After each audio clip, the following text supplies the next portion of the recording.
right on a Monday. I feel like we need to get our heads right. Certainly, the Padres fan base, the Padres themselves, they got to get their heads right. I don't know what their problem is. But we'll figure it out. We'll talk about it.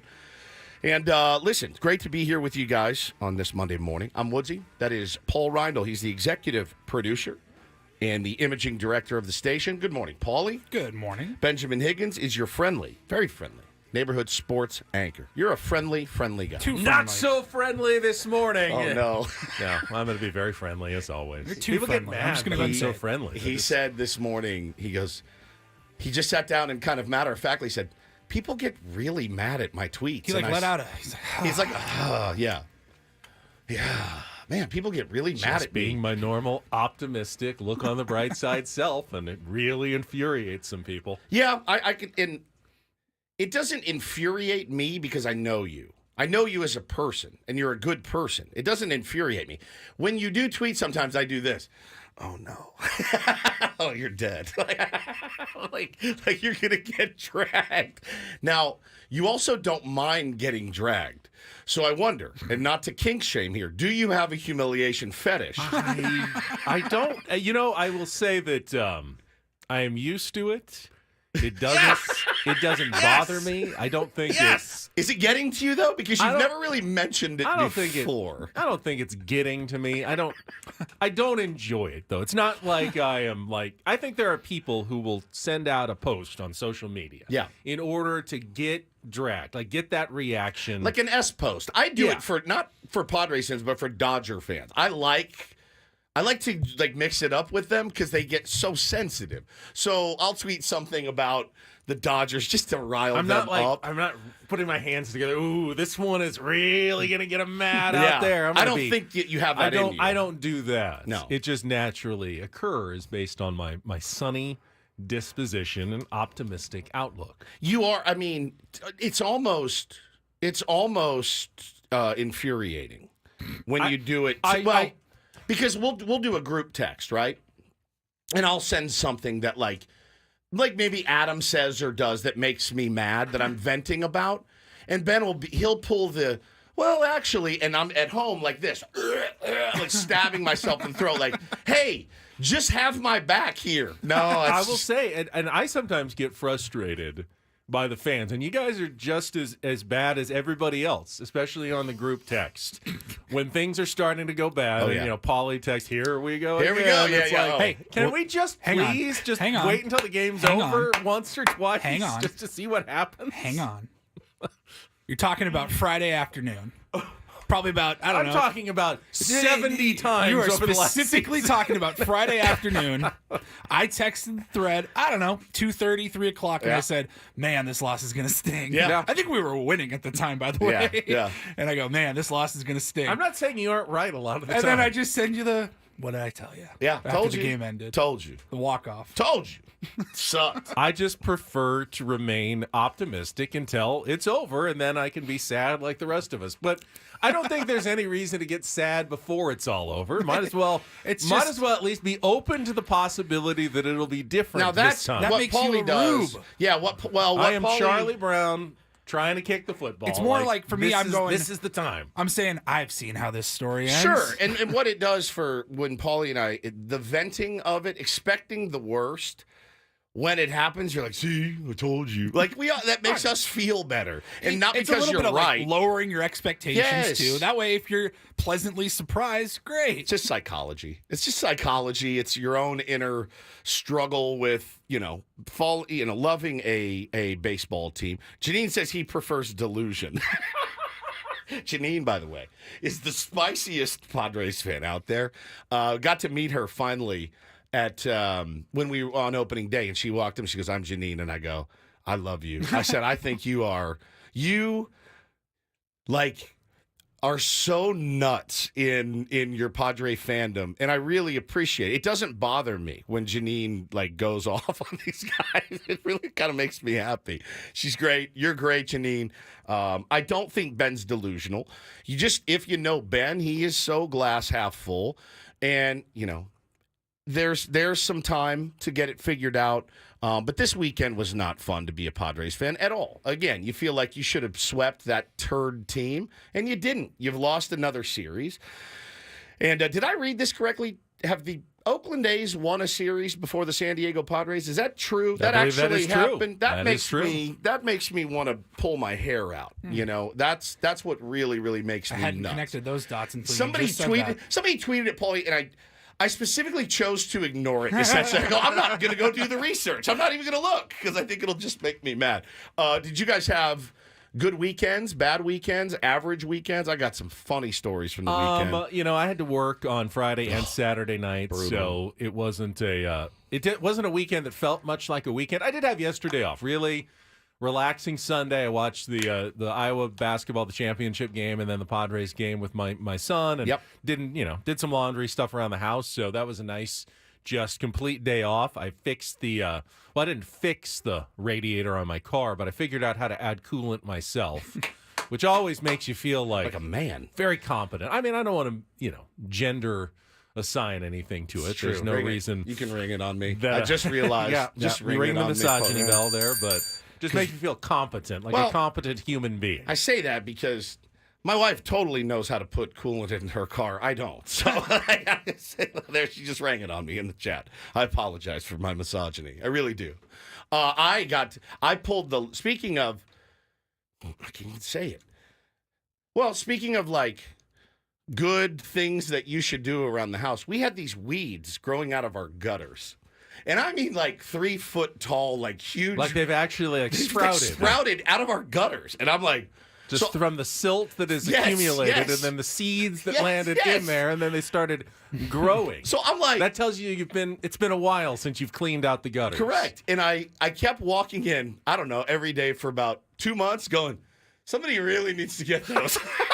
So finally, I hit my breaking point, and I go, I'm just gonna have to get up. They're all coated and covered in spider webs, by the way. Like there's weeds, and you can see the spider webs. I'm like, this is not going to be fun. So I got both the boys out, made them hold the garbage bag, because I'm trying to put their little asses to work, too. Right. They're freeloaders, both of them.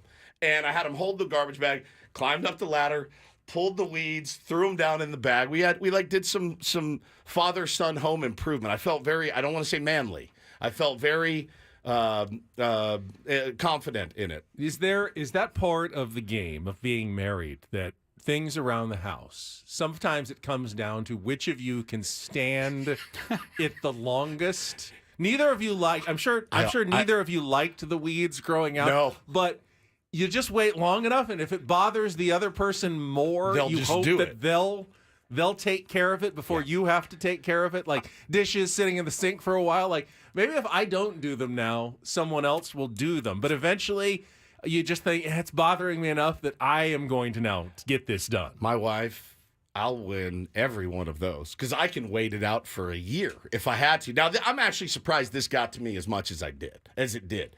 But I would walk in every day through the front door, and I would look up and go, God, we look like hillbillies. Like we look like the Beverly Hillbillies. And so I finally just said, all right, boys, get your stuff together. We're going to go out. We're going to do this. Part of it, too, was like teaching them that they need to start doing chores. They're 6 and 3. This is a be careful what do you wish for moment, though, because I know from at least your descriptions of Hannah that she likes everything in her place, and she likes a neat and ordered house. Yes. And, runs a pretty tight ship. Very tight. I would say that early on in our marriage, Shelley was more like that. She wanted everything good. I was like, just loosen up. It's fine if we leave something here or there. I've done such a good job, though, of loosening her up that she now I'm the one who's like, can't we get some stuff done around here? And now I end up being she's the very one loose now. Now she's loose, and it's like, this is what you wanted. I'm now loose. It's fine. I'm not going to make you do the dishes or I'm not going to ask you to do anything. It's like, yeah, but it still needs to kind of get done. And now I find myself as the one who, I guess I better do this if no one else is going to do it. So careful what you wish for there. Yeah, there just needs to be a happy medium. Is what I'm thinking. Hannah worked a ton this weekend, so I had the boys a lot. It was great, very very fun. But we put the kids to bed on Saturday night. Saturday was a long day. They both got up at 6. We went to breakfast. We did all kinds of activities, and we went nuts. We had a basketball clinic. we got his new lacrosse gear because he's going to SEALs camp, so we played lacrosse.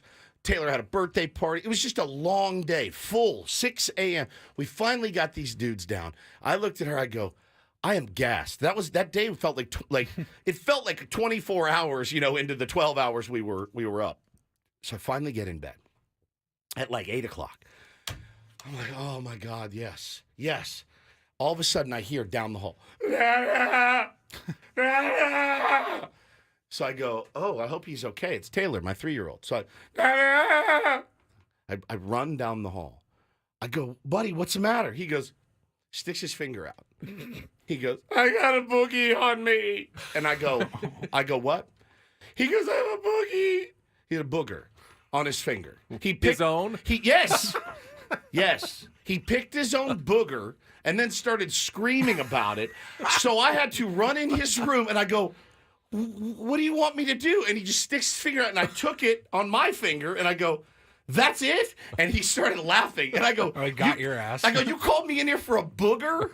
And he starts dying laughing. So I walk next to him. I go, he just called me in there to take a booger off of his finger. I go, I'm over it. I'm going to bed. I'm taking a sleeping pill. That's 5-star service right Bro, there. Come on, man. And I was like, well, at least he didn't put it in his bed. I'm like, I wish he would have. I wish he had a little collection. Don't call me in there for a booger. Call me in there for important things. So it just never ends. We had our Tier 1 baseball game yesterday that did not go well. We lost 7-2. And I don't know what to do, Ben. I don't know how to motivate these guys. What do I do? Can you threaten to send someone down to the minors, to the Tier 2 team, or The anything Tier like 2 that? team, I believe, won yesterday. Congratulations Maybe to you need those to promote guys. some of those players from the Tier 2 team to the Tier 1 team. Yeah, maybe we run the shuttle down there to South County. I thought at one point Woods was going to pull because we have enough guys to do it. 8 men off, 8 men on, just full swap, full team swap. The high school basketball coach maneuver after 3 minutes of a game that's sloppy. You're all coming off the court. Point to the bench. I was always one of the guys on the bench who, I get to go in because the coach is so mad at the starters that I actually get to go to a game so for good, once. Dude. And I know it's only going to be for 2 minutes, and he's going to realize, I was still better off with the starters, goofing off out there than I am with the bench guys. But I made my point. Now, you all come back off the court, and we'll put the good players back in. It was, I finally snapped at the team yesterday because they had the Padres game on in the dugout, and we're down like 2 or 3 runs. And, there's still plenty of time to win the game. And like 5 guys were over watching the game. And I turned around and I go, hey, we got a pretty good game going on out here that we still have many innings to play. And then I was like, oh, wow. I just snapped at everyone.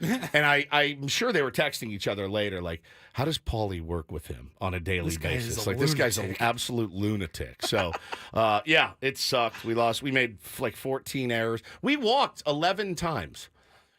Normally in adult league, that's a good recipe for success. You get on base, you're 2 runs on 11. We scored 2 runs and 11 walks. We struck out 13 times. Well, we I know had 5 hits. I know what would happen if this was the real big leagues. You can't replace all the players, so fire the manager and see if someone else can do a better job. Maybe promote the bench coach to the manager. Fine. My pleasure. Paulie, you have the con. I got opening day for Tier 1 basketball this week, so there's my mentality. You have the con, buddy. It's all yours. It is all yours. Ben, you want it? No, I'm good. Thank you. You sound fairly miserable right now.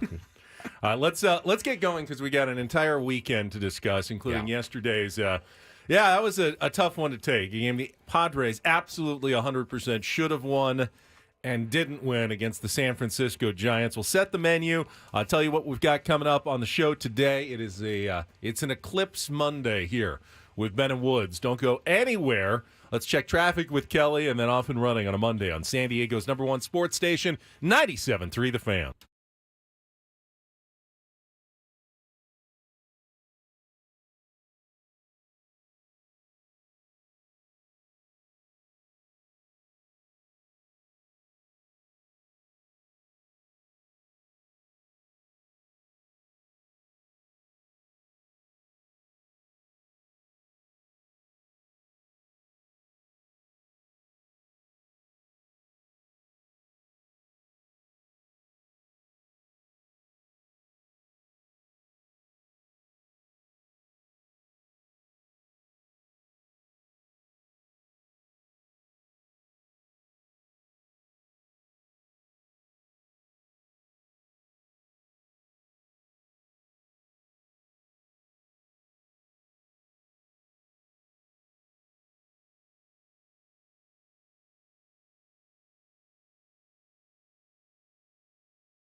I get it, Paulie.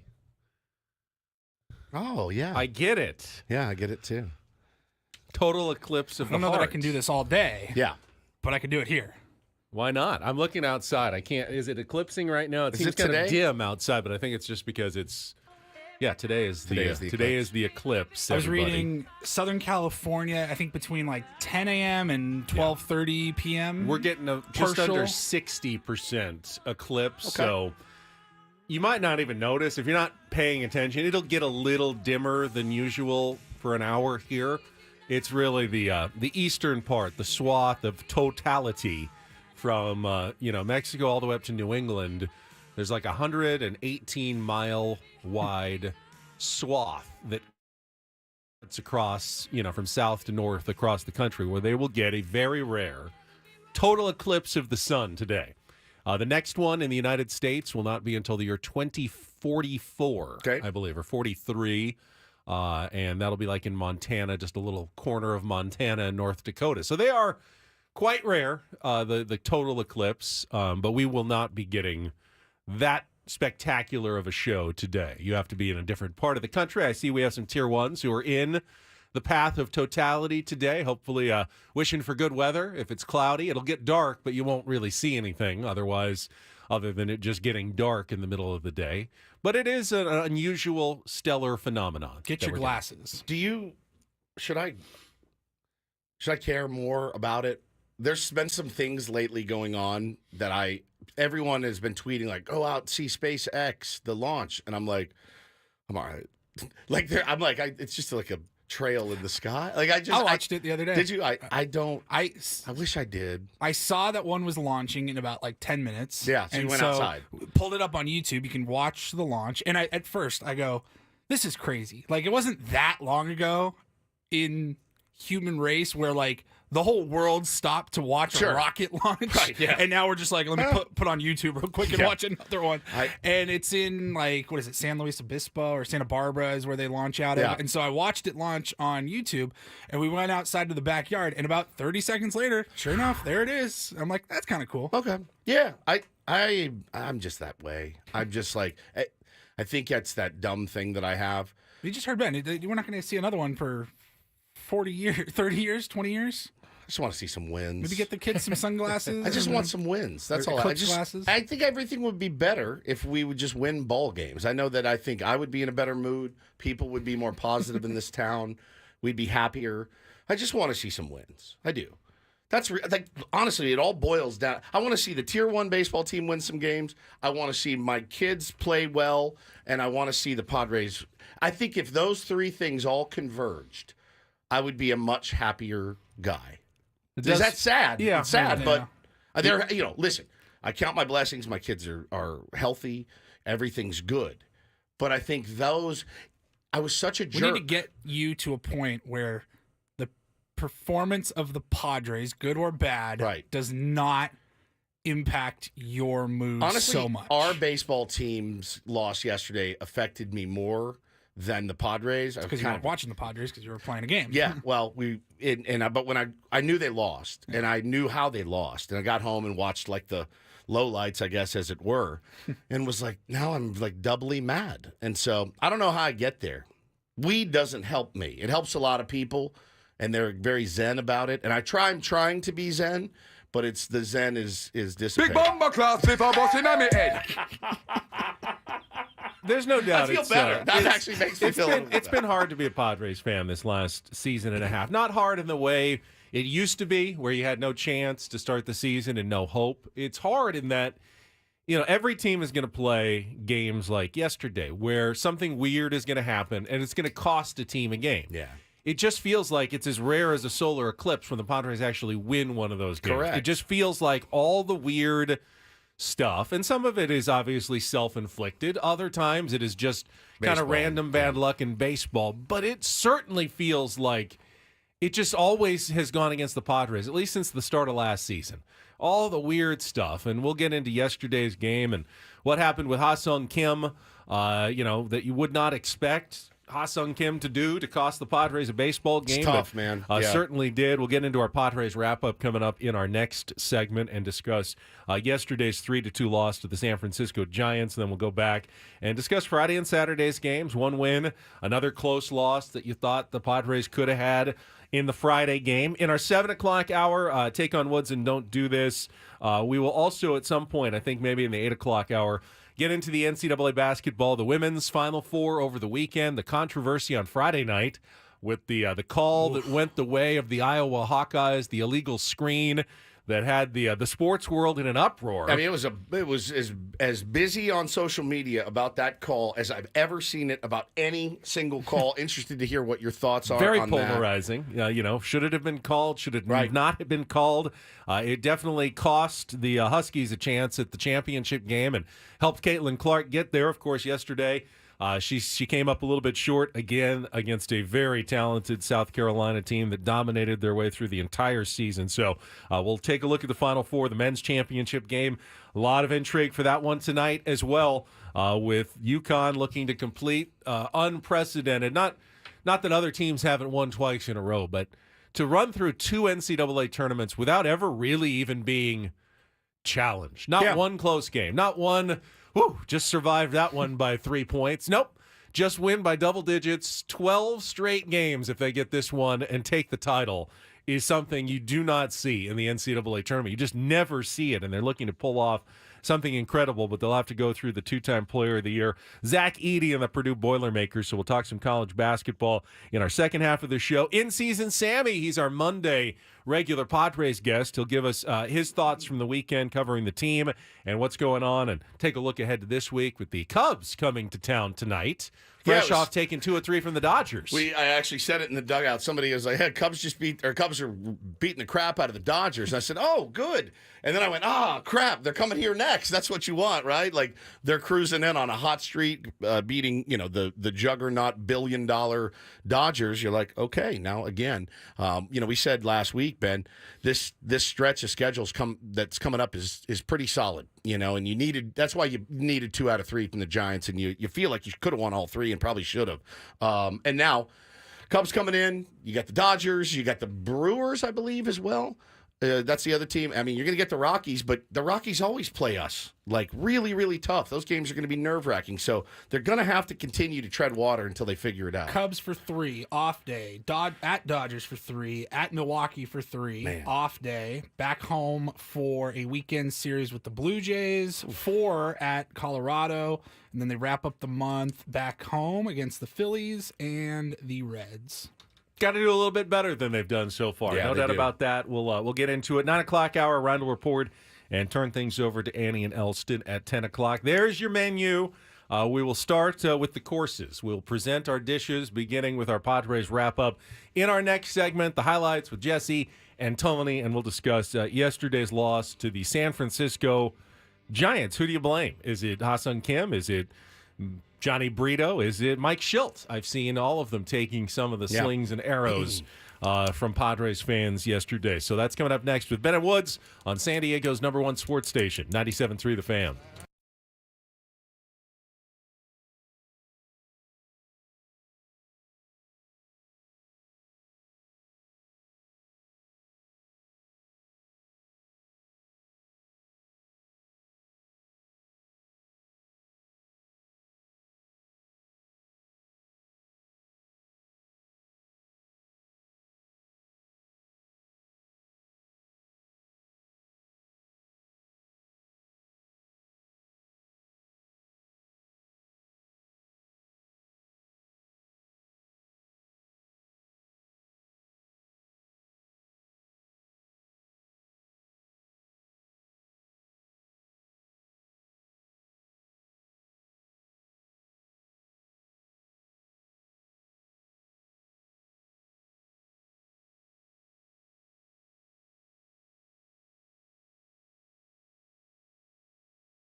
Uh-oh, new liner. I always got to make sure I'm not being pranked here. This one looks legitimate. This hour on 97.3 The Fan is brought to you by SafeLight. Cracked windshield. Go to safelight.com now to schedule your free mobile service and let SafeLight come to you. That's safelight.com. Conditions may apply. Got you. I can't believe he read it for that idiot. Read it. He did it. What an idiot. What a moron. I've seen those ads. SafeLight replace. SafeLight replace. The best. You've done it. Like all the time. Really? Yeah. I had a crack in my windshield. I went home, took a nap. I came out. The crack in my windshield was gone. It's the best thing ever. Like, they're so good at what they do. Sounds like almost like wishing upon a star. That's exactly Like, right. listen, I went. just hope that I wake up that my windshield done. will be fixed. I walked out, and the guy called me. He's, I'm on my way. Great. Do you need anything from me? No, not at all. I'll just text you when I'm done. Okay. Sounds good to me. Woke up from my nap. Windshield was fixed. Beautiful. Outstanding. Yeah. All right, Paulie's got our Padres wrap-up standing by. Get to the highlights and discuss yesterday's game against the Giants right after this check of traffic on 97.3 The Fan. From the 97.3 The Fan Traffic Center. Traffic is sponsored by Robert Half. Got a couple of problems in the North County. Collision southbound 5 at the Birmingham off-ramp. Looks like a couple vehicles involved. They're over to the right shoulder. Also, southbound 15 still clearing an accident just before Deer Springs Road. That's got the fast lane blocked. And Kelly Danick with Ben & Woods, San Diego's #1 sports station. 97.3 The Fan. Robert Half research indicates 9 out of 10 hiring managers are having difficulty hiring. Robert Half is here to help. Our recruiting professionals use proprietary AI to connect businesses with highly skilled talent. At Robert Half, we know talent. Visit roberthalf.com today. It's a shame if they lose. Oh, a shame indeed. It's a complete crap. Oh, I did not like that. Here are the lowlights from yesterday's game. Are you kidding me? Boo. It's the Padres wrap-up, presented by Hamul Casino. With thrilling slots and tables and all the best rewards, Hamul Casino has all the fun you're looking for. Hamul Casino, fun above all else. It's not your fault. 2-1 to Cronenworth with Fernando at first, 1 out, just underway. Jake sends one in the air to deep center. Lee is back. He's on the track. He's at the wall, bounces into the wall, and doesn't make the play. Ball hits the top of the fence. Tatis rounding third. On his way, the throw is wide. The tag, not in time. An aggressive base running as Fernando kind of stopped at third and then turned on the Jets to come home and score the first run of the day. 0-2, swing and a miss. Matt Waldron, a quick and tidy 1-2-3 fourth inning, and he caps it with a K. Here's the pitch, and Kim launches one into left field, a line drive, base hit in front of Conforto. Cronenworth will jog home from third, an RBI single for Kim. Padres have doubled their lead. It's 2-0. Runners lead at first and third. Pitch on the way. And Conforto grounds it right to first. Cronenworth steps on the bag one. Throw to second. The tag is dropped by Kim. The game is tied. Solaire's on his way to third. Solaire at third, 2 outs. Tie game, 8th inning. 3-1 pitch. Chapman base hit into right field. Solaire will score. And for the first time today, the Giants lead. It's 3-2. Here it comes. Campusano swings and misses, strike 3. Went to the slider, and the ball game is over. Padres with a little bit of life here in the 9th inning, but Doval extinguishes it, and the Giants win the series after they come from behind in this one and take it 3-2. Oh, yeah, I mean, super uncharacteristic out of Kimmy. I mean, look, there's nobody else. I mean, look, we got a great defensive team, guys we trust, and, this guy's clearly deservingly won a Gold Glove and won, been top 3 years previously. So, sometimes you got to prove you're human. So I'll trust Ha-Seong Kim any day of the week defensively. I think one thing I've noticed about Schild, and I mean, something I actually like about him, guy's going to ride for his players, straight up. He's not going to call his players out. I've never heard him do it.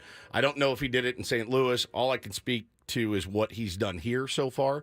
He's a positive guy. He's going to ride for his players. And I do think, as much as it sucks to have your shortstop make 2 very, very key errors and cost you a game, essentially, you can it's easy to look at that and go, that's it. That's the fault of Ha-Seong Kim, the Ha-Seong Kim game, right? Score runs. You got 10 hits off of Logan Webb, okay? You managed to get 10 knocks off one of the best pitchers in baseball, and you don't add on. It is such a team game. it's the hardest thing to, if you make an error in the first inning and they get 2 runs or whatever, and you lose that game 2-0, is that your fault? Is it your fault because you booted one in the first or the sixth or the fifth? No, it's not. It's not. And that's the hard part. I think we as fans, we look at that and we want a reason. We want an explanation. But how many chances did you have to add on in that game and in every game that you've lost? And you just didn't.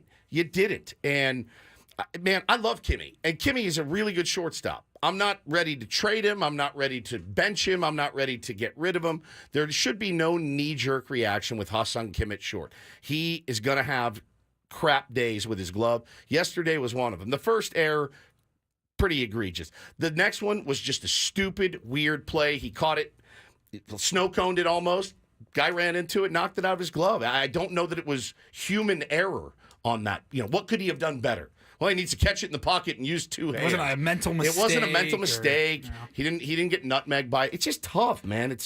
To have a guy like that gives you 110 every single day he's on the field and everyone's ready to ship him out. That doesn't make a lot of sense to me. I heard a couple of his comments through translation and talking about it's definitely was on him yesterday. He had a throw that was low early in the game that Jake made a really nice scoop on, and you could almost see like his mind working as he's throwing that next one in the 6th inning that got over Jake's head. Like, don't bounce this one. Kind of like me in the first pitch. If I had another chance to throw a first pitch, it would go way over everybody's head. Yeah. It's going to be like, don't bounce it, don't bounce it, don't bounce it.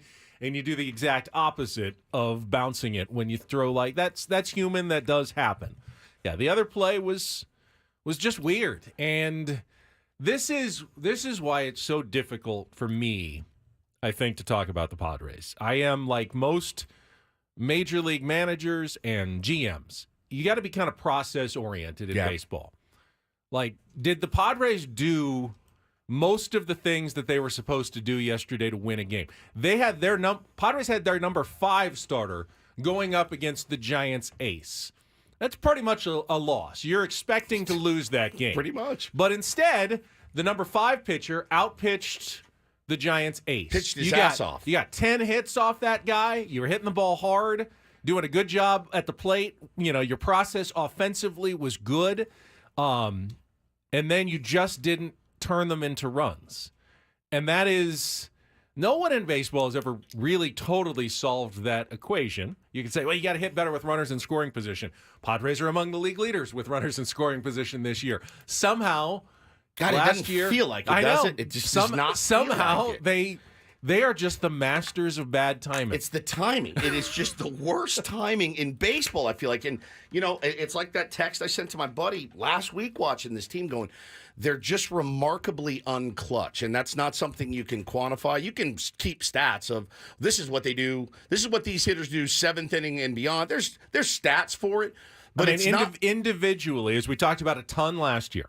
Manny Machado throughout his career, very clutch. Right. Xander Bogaerts throughout his career, very clutch. Ha-Seong Kim was clutch even last year. None of these guys have a problem feeling pressure and going up and delivering according to their career numbers. According to the numbers, yeah. It once again doesn't make a lot of sense. I mean, if I was AJ Preller, I would be in an insane asylum. There's no question. In a full-on straitjacket. This doesn't Morning, guys. Doesn't make a lot of sense. I put together players who all have clutch numbers, and yet somehow as a team, we've changed managers a bunch of times. When it all comes together, whenever we actually do need the one hit, they don't come through.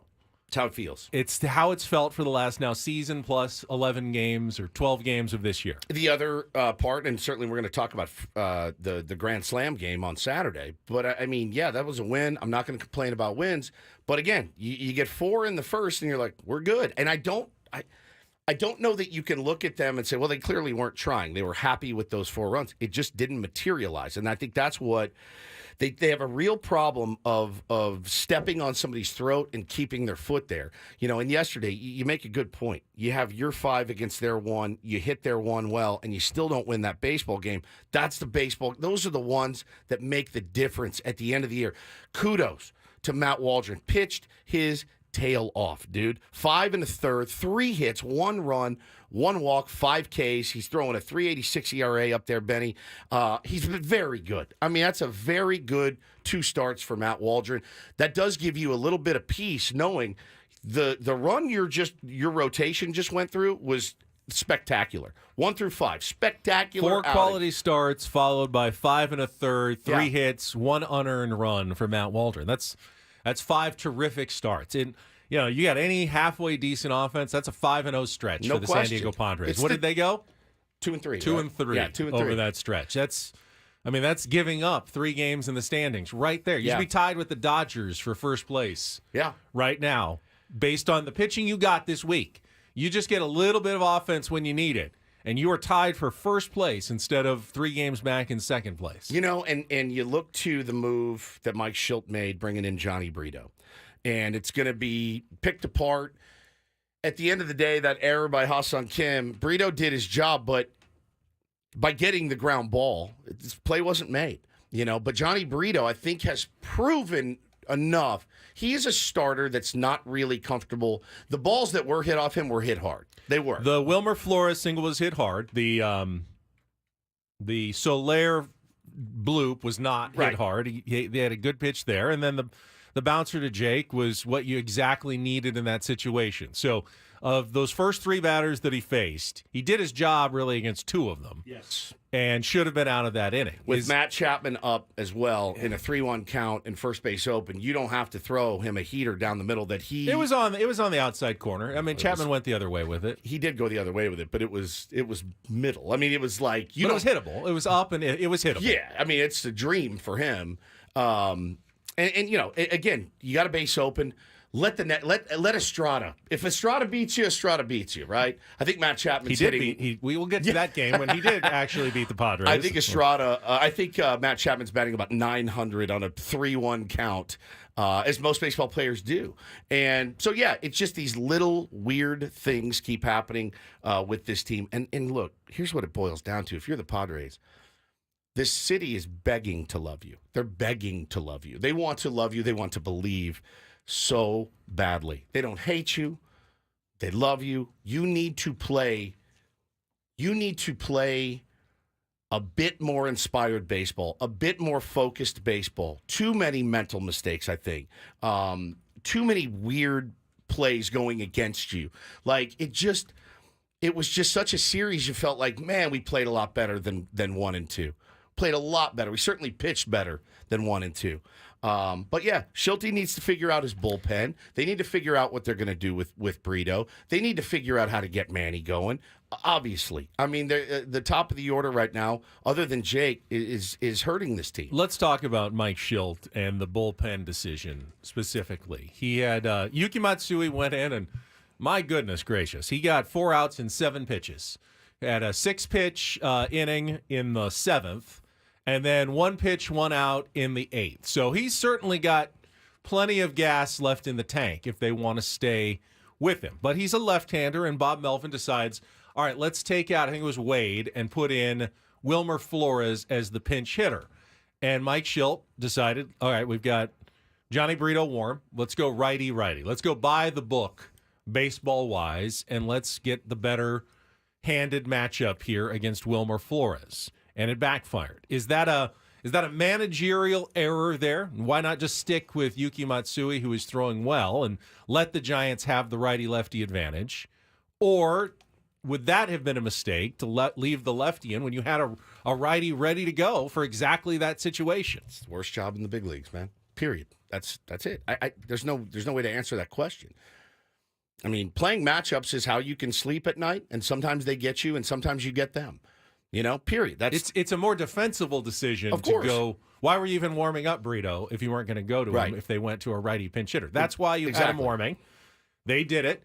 You were prepared with the move to counter Bob Melvin's move. I mean, that is baseball 101 right there. That's not he's not reinventing the wheel. Nope. That's how baseball managers do it. They have the right-hander ready, and they go to him when the pinch hitter is a right-hander in that situation. You got another couple right-handers behind him. Well, I mean, that is what you do. So is that on Mike Schilt? Is it on Mike Schilt for not, should he have gone with Enyel De Los Santos or someone else? You can always what he did last week. You can always make that argument as well. Or is it on AJ Preller? We all liked the bullpen he put together, but it hasn't. It's been terrible. It hasn't been that effective so far this season. And has he not given Mike Schilt the right options in that bullpen? A better right-hander in that situation, maybe the Padres do win that game. Do you need to make a move and send Johnny Brito down and bring up Jeremiah Estrada or Alex Jacob, who are both in the minor leagues right now and look good in spring training, or Randy Vasquez even. You've got other guys that were performing fairly well in spring training. You don't have to stick with guys forever. I also understand that if you just send every guy down after he has one or two bad outings, it's going to be just a constant revolving door, and no one's ever going to get locked in or comfortable. So you have to have some patience with your guys before you make moves. Is it Mike Schilt, or is it AJ Preller, or is it just on Johnny Brito? You got to get the job done, even when the guys behind you make a mistake. You've got to come back and get the next guy out. Yeah, the pitching's one thing. You do, the paltry amount of runs that they've scored lately is tough to stomach too, especially with the really brilliant starting pitching that you've had, and it has been great. That is all you can ask for your entire rotation, 1 through 5. They've done their jobs. The bullpen has faltered, the defense has now faltered, and the hitting has certainly been mediocre. And again, they had a couple of the feast or famine games, Benny. Those feast games do make the offense look a little better than it actually is. Sure, anytime they feast, you're like, they've had 8 or 9 out. innings where they've scored at least 3 runs right. in just one inning. And now they've had 5 games out of 12 that they've scored 2 in those games. Yeah. So obviously they have games where they have big innings and they score a lot, and they have games where they just love those. Can't get going. Sounds very familiar, actually. Yeah, very familiar. Here's Mike Schilt from yesterday post game talking about another 1-run game. Today, a lot of good at bats. We just couldn't execute. They got a big time ground ball guy over there, and he was able to put us on the ground a lot when we had traffic. And we had a lot of opportunities, just couldn't did some things well. Had some good at bats, and then just couldn't open it up. So it's just about execution at the end of the day. Yeah, I thought Mike Schilt was trying, like when they had 2 on and Higashioka was up, and last time he was in that situation, he grounded into a double play. So they said, let's bunt. Logan Webb should be a guy you can bunt. Singer baller. It's made for a bunt. Couldn't get it down. Couldn't get the runners over. That might have cost the Padres the game right there. And yeah, he's the 9-hitting backup catcher. Probably. Doesn't bunt a ton. Is that the right decision or the wrong decision? He might have hit a 3-run homer there if you had let him hit. You never know. But I think it was a smart call by Mike Schilt to have him lay down the bunt, and it didn't work either. It's just execution, like you said. It sucks, man. All right, we will get to some of the other 2 games of the weekend. We'll play a little Take on Woods. Start our second hour when we return here on San Diego's #1 sports station. Ben and Woods back next on 97.3 The Fan.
It seems like we've hit a nerve or pushed a button of some sort because our lines started lighting up during the break. 833-288-0973. Why not? Let's let the tier ones have a say.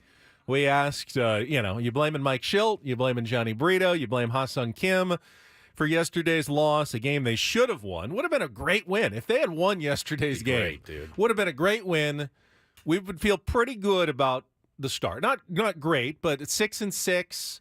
Facing the Dodgers and the Giants mostly, two teams that you expect to contend against for the playoffs this year. You would have felt all right about a 6-6 start. No Very question. different show this morning based on one ball being held in a glove that was already in a glove. It's very weird how baseball just plays with your emotions like that, and I see our tier ones want to talk about it. So let's go out to the phone lines here to start our 7 o'clock hour, and then we'll play some Take on Woods in a couple of minutes. But Steve is calling in this morning. Hi, Steve. How are you? Hey, good morning, guys. Hey, you guys frustrate me a little bit. And Shocker. It's like you guys are looking around up in the sky all over trying to figure out what's wrong with this team. I'll tell you what the number one problem with this team is Manny Machado. Okay? And nobody wants to see – when I look I've been watching every game too, and most of these guys are pretty much doing their job. The one guy on this team that's not doing their job is Manny Machado. I think he's 1 for 15 or something in the last 4 games. Crucial situations coming up, not getting the job done. Same problem last year. He's supposed to be the star. He's not. He hasn't been. He wasn't last year. He hasn't been this year. I mean, you guys you guys look around trying to figure out what's wrong. I can tell you if he just gets 1 or 2 hits out of the last 4 games, we win those games. So why don't we look at where the real problem is? In my opinion, most of the guys are coming through. Paul Parr's doing his job. Cronenworth's doing his job. Most of those guys are doing what they're supposed to do. Machado has been the bust he was last year. He is this year. So the other point I want to make Sure. is Johnny Brito is the Luis Garcia of last year. I felt that when he came in yesterday. And I don't know why he's still pitching. Hey, Steve, what do you do? Because there's Abraham in the chat saying the same thing. I mean, I said it Friday. The dude's got to get it going. I mean, he's got to get it going. What do you do? What is your solution when Manny Machado tells you, I'm good enough to play, like I'm healthy enough to play? What do you do? Do you send? What I would have done, and I said it yesterday before the game, I'd have sat him. Okay, and put somebody else in and maybe use them as a pinch hitter or something. Something's got to change. You just can't keep putting him in the 4th spot and him not getting the job done over and over. It's like these stars. Everybody's the manager's afraid to mess with him at all. With the psyche or something. For sure, and I agree with that. And I will say this. Also, I mean, who are you going to put in there? That's the thing. Is like you're going to put Sugar in there. So he had the single in the first inning, came around to score, right? Correct. Hit another ball. Hit another ball, 110 miles an hour. Barreling a little bit is a good sign. That being said, you're right, man. Like, he's not going to go 4 for 4 every night, but a 2 for 4 with a couple of ribs out of your cleanup spot is not a ton to ask for. Steve is not wrong. He's not wrong. Manny's cold right now. He's not taking great swings. He's in a slump, as baseball players do at different points in the season. Manny is susceptible to, I think, a little bit more. His slumps are slumpier. His hot streaks are hotter than most guys. And for good or bad, if you want to go through the Manny hot streak, and you do, you know what it's like, Padres fans. You know what it's like when Manny is hot. He can put a team on his back and just be as absolutely dangerous as any batter. But you'll never know if he's just sitting on the bench every day. You can't wait and, Steve's idea was to bench him for a day. Fine, you can give a guy a day off, but he's just back in the lineup tomorrow. You're not sitting Manny for a week. Right. Just like how you have to keep him going out there to try to get him going. Because ultimately, you need your $300 million, $350 million key one of your core players out there playing almost every day. Sure, you can give him a day off, and maybe yesterday someone else would have come through, but the percentages say Manny has to be out there 158 games. I mean, is that crazy to say? Is that excuse making for Manny Machado, right? Like, I don't think that it is. It's not. He's cold. He'd probably be the first to tell you that hasn't put good swings right now on the baseball, a lot of them. He's got a couple of home runs, and he could 3 good days and he'll be fine. But right now, he's definitely been part of the offensive problem. Kim has been part of the offensive problem as well. Kim, who is like everybody's favorite baseball player in San Diego, has had a really crummy start to the season for him after having a great year last year. And they are both part of the problem. Let me get Corey in here as well. Oh, no, he's going to do Take on Woods. Let's do Ron, and then Corey will play some Take on Woods in a second. Ron, welcome to Ben and Woods. Good morning, fellas. Hey, buddy. This is the Ron that Woods doesn't like. Hey, guys. That doesn't narrow it down. That's not fair. Maybe I don't like you as well, Yeah. Ron. Yeah, I know. Probably not. Hey, guys, look. My kid calls me in the bottom of the 7th inning yesterday, and he goes, the Padres are going to mess this game up, right? You can just feel it. You can feel it coming. And the thing I don't understand is why Ha-Seong Kim, he didn't take care of the baseball on that tag. You have to make sure and take care of the baseball and not drop it like you're in high school learning your way. I mean, these guys are pros. The second thing is, I would like to see Ha-Seong Kim back up in the lineup spot. Lead off, you mean? Bogarts hits it. Yeah, that in the leadoff spot.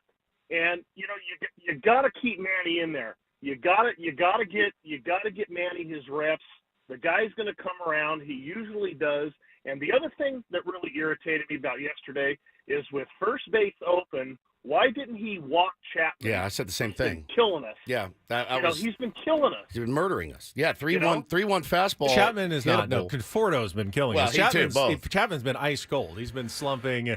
He is in a massive slump until he's killed us. He wasn't. Though. Yeah. But the last week, he didn't. In the first 2 games, he didn't do anything though, and he didn't do anything in their series before. So he had been slumping, and Tyro Estrada had gotten you on Friday. I mean, that might be part of the equation, and you got righty there. I don't know. We're going to have a lineup conversation later in the show today that involves Ha-Seong Kim and also involves Jackson Merrill and his position in the lineup, and we'll have some sound from what Mike Schilt had to say after the game, after Jackson Merrill's 4-for-4 performance. Are you getting the most out of him in the 8 or the 9 slot most days, or is it time to put more on Jackson Merrill's plate? And we will have that conversation. Again, you're not wrong. Hi, this is Jackson Merrill. Ha-Seong Kim needs to hold on to that ball. He absolutely has to hold on to that ball. Now, just like with the Manny conversation, what do? Do you bench him? I mean, you going to find another Gold Glover to put in there? He won the Gold Glove last year. He's a phenomenal defensive player. You don't have someone better than him to put in there. Nobody wants to hear that. You have to ride with him. Nobody wants to hear this is what you have. You're not going to send Manny Machado down. I'm seeing this in the chat. Send him down. It's not even possible, but even if it were, you wouldn't do it. You don't have anyone better. Your stars have to perform, or you're going to have a crummy season if your stars don't perform. Now, it's maddening already. Well, how many games in are we? 12. Maddening. It's maddening. But in 4 games, they will be 10% of the way through the season. Yeah. It's not nothing. Still early, but it's not nothing. You start to get a feel for your team of what you got and what you don't have. Bryce Harper started the year 0 for 11 or 12 or something, and then he busted out and hit a couple home runs. They're not going to. Manny will bust out at some point. I think always I does. Feel the same way. I hope it's sooner rather than later. Yeah, me too. I mean, it's. And I think the real discussion is, until that time, does Mike Schilt need to change his order a little bit to maximize the guys who are hot right now, or do you stick around with the guys where they are to keep everybody comfortable and keep the guys who are performing well? Is that definition of insanity type stuff with a low performing offense? Remember, if you change everybody in the order, you could just as easily stop the guys from who are hot. Right. Like Jackson Merrill all of a sudden, puts a lot of pressure on himself batting in the 2 or 3 hole, right. And now he's not hitting the way he was, and now you've made yourself worse by changing the lineup, trying to make it better. Listen, the only thing that solves any of this is to win baseball games, and that's the unfortunate part for all of us. We'll have that discussion coming up later in the show today, and hear from Mike Schilt about his lineup construction and Jackson Merrill in particular. Right now, though, let's get to another week of Take on Woods.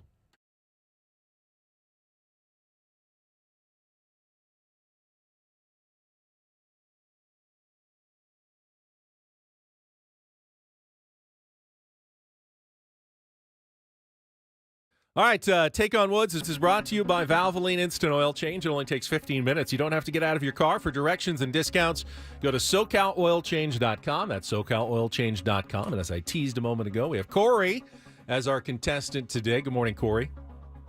Good morning. All right, let's get you qualified for the trip for two to Las Vegas at the Westgate Las Vegas Resort and Casino and tickets to Kool and the Gang. Residency by popular demand. They are back. Your tickets are available at Ticketmaster.com. All right, here are the categories for Take on Woods today. Bring back chow time. Those are answers that include the word eat. Light and dark. Those are the two key words in those song titles. And our new category, if you know, you know. And those are 5 song titles, including the word no, K-N-O-W. So, chow time, light and dark, and if you know, you know. Corey, what would you like to play? Let's do if you know, you know. If you know, you know. All right. This one might be a tougher one. We'll see. 60 seconds to answer as many of the 5 as you can. Then Woods goes. If you beat or tie him, we will put you into the drawing for the trip to Las Vegas. You can always pass if you don't know an answer. We'll come back to it. First question is the 2-second song. Paulie is queuing it up right now. You need to identify both the song title and the artist to score that point from the little clip. Corey, are you ready to play? Yes, I am. Paulie, in your pitching ninja shirt, are you ready I to am ready to go. All right, here we go. 60 seconds on the clock. The category, if you know, you know. Corey, your time begins when Paul plays the music. Good luck. Let's take on Woods. I want you to know. Pass. Gautier and Kimbra go back and forth in which bitter hit song from 2011? Somebody that you used to know. Correct. Saving All My Love for You, Greatest Love of All, and which other song with a question in the title all went to number 1 for Whitney Houston in her 1985 debut album?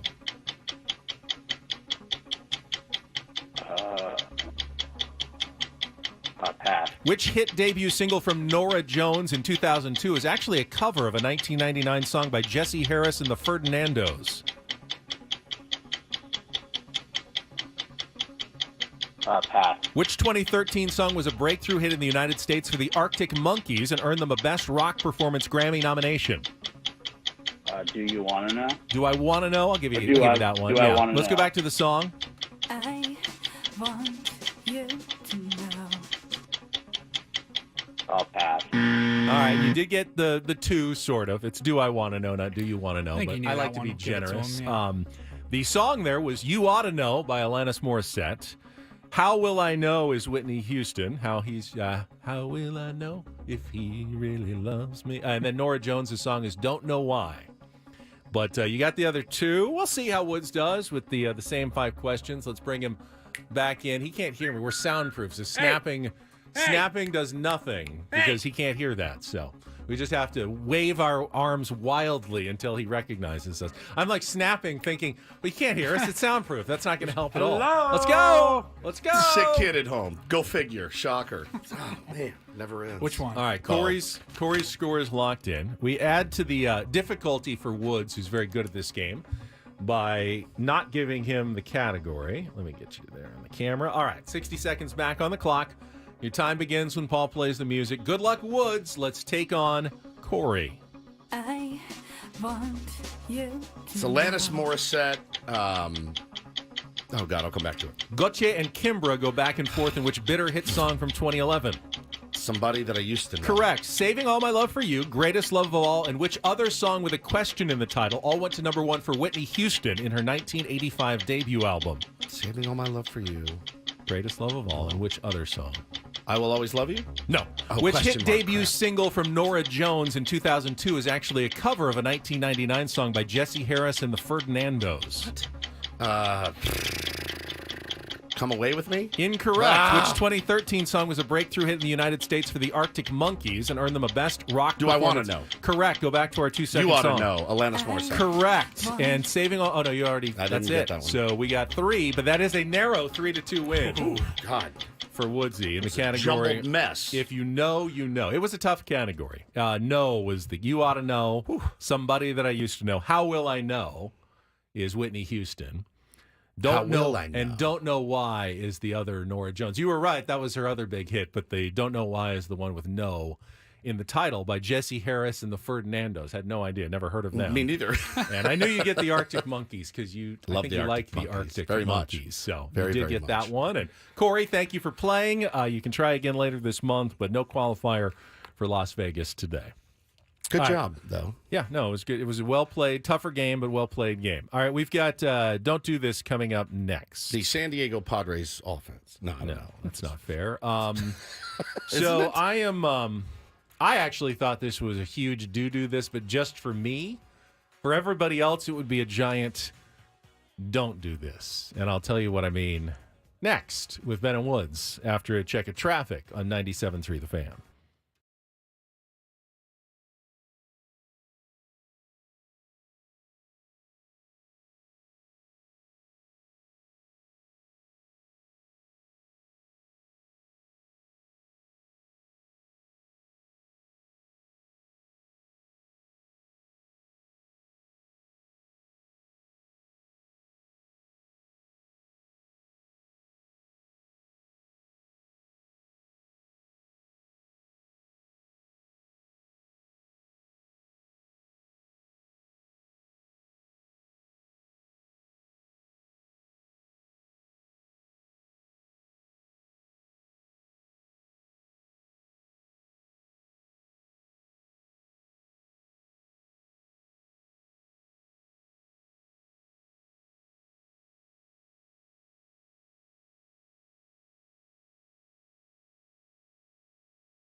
All right, full transparency here. We were trying to come up with something here for Don't Do This. Was going to be a draft, possible draft pick arrested. We get all kinds of stories like that. And they're fine, but this one is actually better. So during our break, JR, about 30 seconds ago, our fantastic engineer who keeps this place running, comes in and says, "Woods, did you get my text on Friday?" He goes, "No, I didn't get it.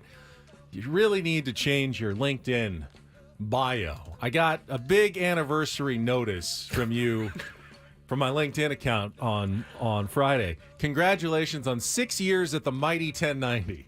It's been a hell of a run for me here, the mighty 1090. Your LinkedIn account has lasted much longer than the radio station now has. It has. I changed it. I saw that because I kept getting DMs saying, "Hey, congrats on your work anniversary." What are they talking about? And then it says mighty.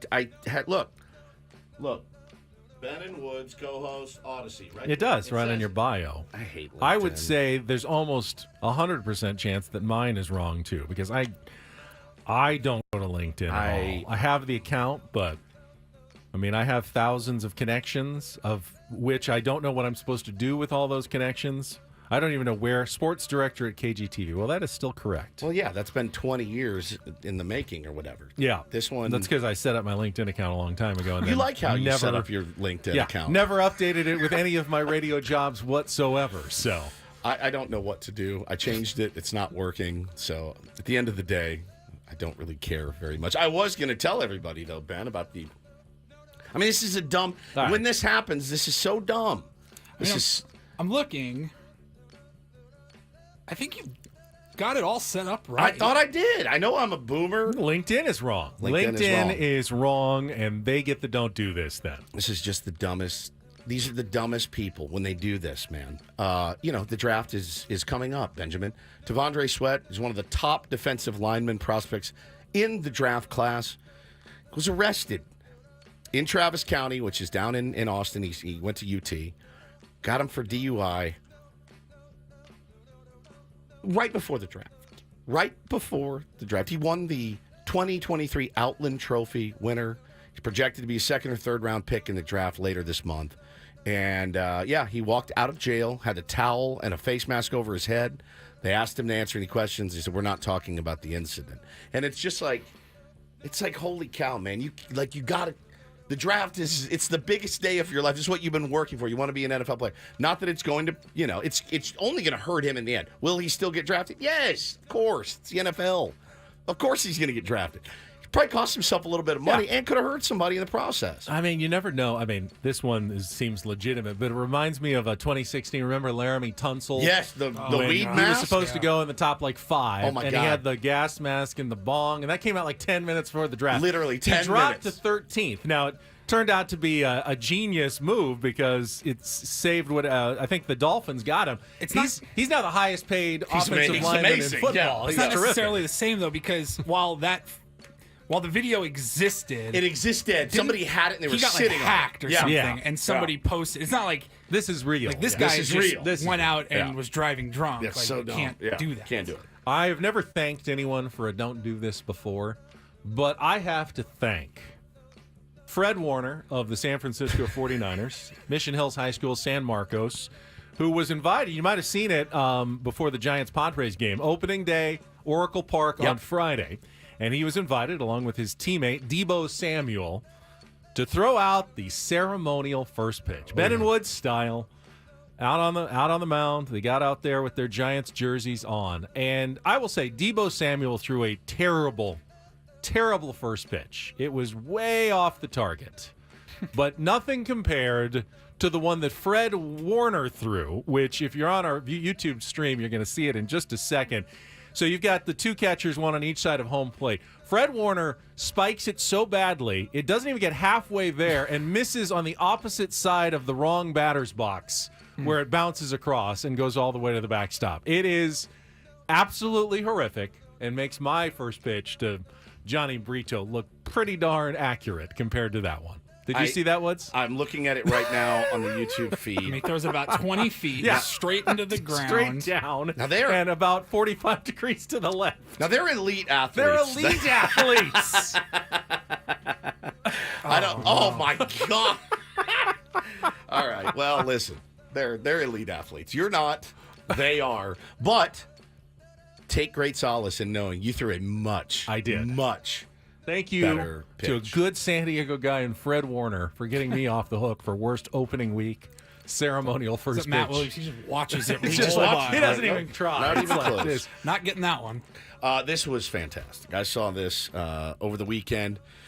DD Mega Doo-Doo. So, one of the Angels players, Nolan Shanuel, he's reached base in all 36 games he's played. It's a streak dating back to last season. That's pretty cool, man. You get called up to the big leagues, you're on base for every game that you've been called up. So, Baltimore reliever Mike Baumann committed an error on a play last week, and it looked like an infield single. Well, they then changed it to an error. Days later. Days later, ending the streak. He then reached base again Saturday night, would have extended the streak to 37 games. Well, look, it is a cool thing, but it's not like he was Joe DiMaggio's hit streak here. It's an on-base streak. It's really cool. Don't get me wrong. Wayne Randazzo, though, the play-by-play announcer for the Los Angeles Angels, he lost his mind when he heard about this. And he went on a rant so good about the state of Major League Baseball. I listened to it. I went, where's the He lie? expands a little bit Yeah, he here, does yeah. expand a little bit. Where's the Negative lie? story after negative story, scandal after scandal, a fiasco in Oakland. You have these ridiculous-looking jerseys. You have the MLBPA challenging the league about the pitch clock today because of constant pitcher injuries, and yet, not to mention your global superstar is embroiled in a betting scandal. But on top of all of that, you have a young player trying to make a name for himself who has come up and reached base safely in every single game that he has played, and the league allows this scoring change to go on to end his streak, kill this story, a positive story that's happening in Major League Baseball. It is an absurdity. Yeah, I mean, when you think about all the positivity from all over the social media world, how it impressed everybody to start your career. He was just in college last year. He was still playing in college baseball at this point. And then to have that taken away on a base hit. It was a base hit. It was a clear hit. It wasn't even really a borderline call. It was a clear base hit. You know, like I said in the pregame show, the NBA doesn't take an assist away from LeBron James, and he's got a triple-double, and he's trying to add on that record. This doesn't Nolan happen. Shanuel is LeBron James. That's when I was like, who the hell are they talking? I was like, did Mike Trout do something that Yeah, I I had missed? to go back and Because that's a look. fair comp, I Sure. suppose. I guess. All right. I will look at this on both sides. Usually when they go back and change something, it's from an error to a hit. It's like, you know what? Let's just give that a hit. Yeah, the fielder doesn't deserve an error. It was a tough play. Everyone's really happy except the pitcher, whose ERA might go up a tick. So usually it goes the other way. It's very unusual after the fact on a play that was not a routine play for them to go and change it from a hit to an error. That is unusual. But on the other side, I didn't know what was going on with Nolan Shanuel at all until this. I didn't He either. actually is getting more attention because they changed the rule. Absolutely no idea. Right. Which is why I had to go back and look. Who the F is he talking about? I have no clue. So in a way, Major League Baseball has highlighted a young player much more than he was getting highlighted before by making this weird scoring change after the fact. And you know, he's absolutely right. It's been a really rough start to the baseball season, not just for Padres fans. It's been a rough start for MLB as a whole. And this, MLBPA filing, we're going to talk about this. We're going to save it, though, for tomorrow because there's about an hour's worth of material to talk about this rash of injuries. And a couple of huge names went down over the weekend. Strider for the Braves, they put him on the 15-day IL. I think we all know what's coming, right? I think we know what's coming. Bieber. I almost said Justin Bieber. I almost said it. Shane Bieber is out for the season. It's brutal. Garrett Cole is out. He's tentative for rehabbing. June. He's He's coming rehabbing. back, yeah. But is he? We are so conditioned now for the rash of injuries in baseball for our starting pitchers. It is just a bad look for the league. And there's a bunch of people pointing fingers, and we'll talk about that tomorrow. I mean, there's so much to cover on it. And that is don't and do this for a Monday. That was Don't Do This with Ben and Woods on 97.3 The Fan. Don't Do This brought to you by the Craft Taco in Sorrento Valley. The Craft Taco has some of the best quality tacos in all of San Diego. Go to thecrafttaco.com. Take a look at their happy hour specials today, thecrafttaco.com. All right, when we come back, we've got Saturday's win, 4-0. Nice performance, but still didn't add on offensively. And another painful 3-2 loss to discuss from Friday night as well, from the Padres weekend that was in San Francisco. And then we'll talk a little college basketball coming up as well with Ben Woods on San Diego's #1 sports station, 97.3 The Fan.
We are 100 minutes into the show.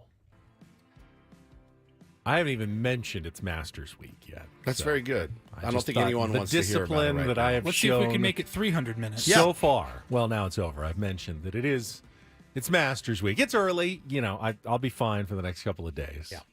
But I did want to at least get it on record that I am aware that it is Masters Week. I mean, I think we all are. I'm ready too. Are you ready? Yeah. Okay, good. Of course. But we want to talk some more Padres here, get into Saturday and Friday's games after we spent a good deal of time talking about yesterday's 3-2 loss to the Giants. We'll get to that right after a check of traffic here on 97.3 The Fan. From the 97.3 The Fan Traffic Center, here's Kelly Danick. Getting reports of a muffler in the right lane on northbound 5 just before Mile of Cars Way. Also traveling on northbound 15 before Miramar Way. Some sort of debris in middle lanes. Crash clearing on the southbound at 15 right before Deer Springs. And South 5 Coastline Birmingham off-ramp crash in the clearing stage. I'm Kelly Danick with Ben & Woods, San Diego's #1 sports station, 97.3 The Fan.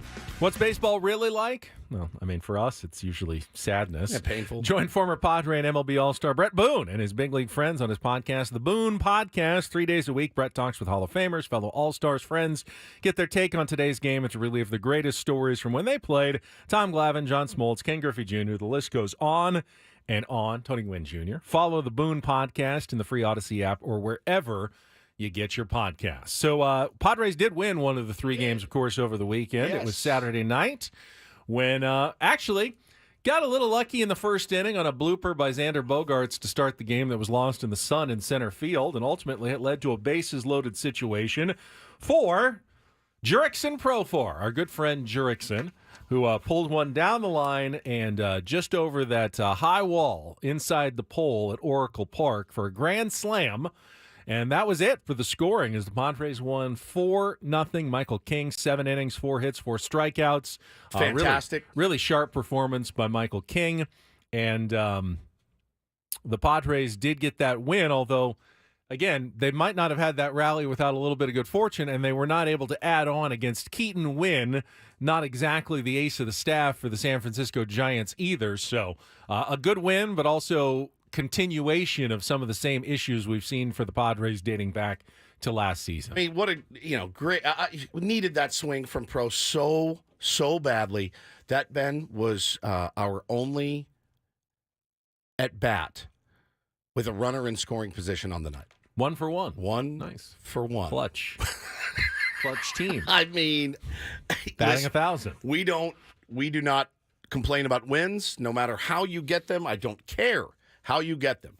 As long as you get them, yes, you can look at that and go, what the hell happened after the first inning? And that's what everyone's kind of scratching their heads about with this team. It just, and I don't get the sense. Now Jackson Merrill hit a couple of really rope balls, and Jung Ho Lee made a nice play diving into the wall, and I think he got, with the wind blowing, there was a couple that got knocked down. Yep. So that happens in San Francisco. It's not a great hitter's park. It's definitely not a great hitter's park at all. That being said, if you want to pick that one apart, I don't get the sense that they're like, oh, cool, we can cruise now after 4 runs. I mean, I don't get that sense. I don't know that. You always know the other team's a couple swings away, and the game gets really, really fast, and you start to lose it. And we've seen that happen plenty to this team. But listen, it's a win. Michael King was great. Something to build off for him. So, very, very happy about that dub. What else is there to say? And I think the highlight of the night for me was anytime we get the Korean call for a home run, it is simply the best audio that you will hear. Remember, Ha-Sung Kim set up that grand slam by drawing a nice walk to bring up Jurickson Profar in that situation. Now, Jesse Agler doesn't get upstaged very often. No, he doesn't. But let's compare. Profar, switch hitter, batting left-handed, swings to the first pitch, skies it deep down the right field line. Yastrzemski is back to watch. This one is gone! A grand slam for Profar. Tucked it inside the pole down the right field line, and Jurickson's first home run of the season is a big one. 4-0 here in the first. You could tell Jesse got a little surprised that it got out. We all did. Because instead of his usual, gonna go, he kind of gave it a gone. Like, whoa, I thought maybe too high. Gonna go foul. I definitely thought it was going neither foul. of those things happened, and it stayed fair.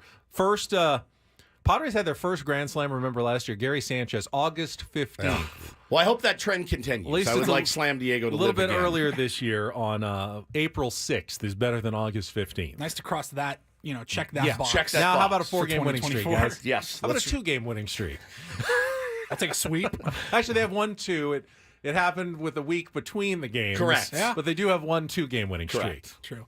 All right. Well, that was Jesse Agler. Here is the Korean call of Jurickson Profar's Grand Slam on Saturday. 주릭슨 프로파 6번 타자.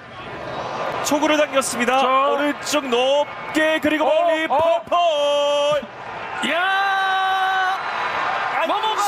안쪽이에요. 주릭슨 프로파의 그랜드 슬램이 터집니다. 스코어 4대0. 야, 프로파로도 시즌 한 2자리 정도는 칠 수는 있거든요. 네. 한 방 보여줬어요. 와, 야, 지금은 말루 이후에 초구를 노리고 들어온 게 상당히 좋았던 것 같고요. 그렇습니다. 야, 1회 그랜드 슬램. My favorite part is like you heard Jesse's, and it's Jesse. Jesse's making the call. The Korean broadcast is like, we're both going to talk. I'm going to talk, and you're going to talk. Is there just two of them? Is there more? I don't I'm know. not sure. But I think it's so fascinating. It's like it sounds at least 3 or 4 people. 주릭슨 프로파의 그랜드 슬램이 터집니다. It's so good. Like if you're okay, so we have a program director, and every broadcast, Mud and Don have a boss, right? And I'm sure he's said to them before, "Hey, in the 4th inning, you guys just make sure you don't step on each other." Don's trying to read a liner. Make sure you don't step on that Mud. Mud says, "No problem, you're right." Whatever. You step on each other sometimes. Yeah, Jesse and Tony are so polite about it. When someone even does a tiny bit, they'll like apologize on it. Yeah, Oh, I'm yeah. so sorry. Sorry about that. I spoke when you were talking.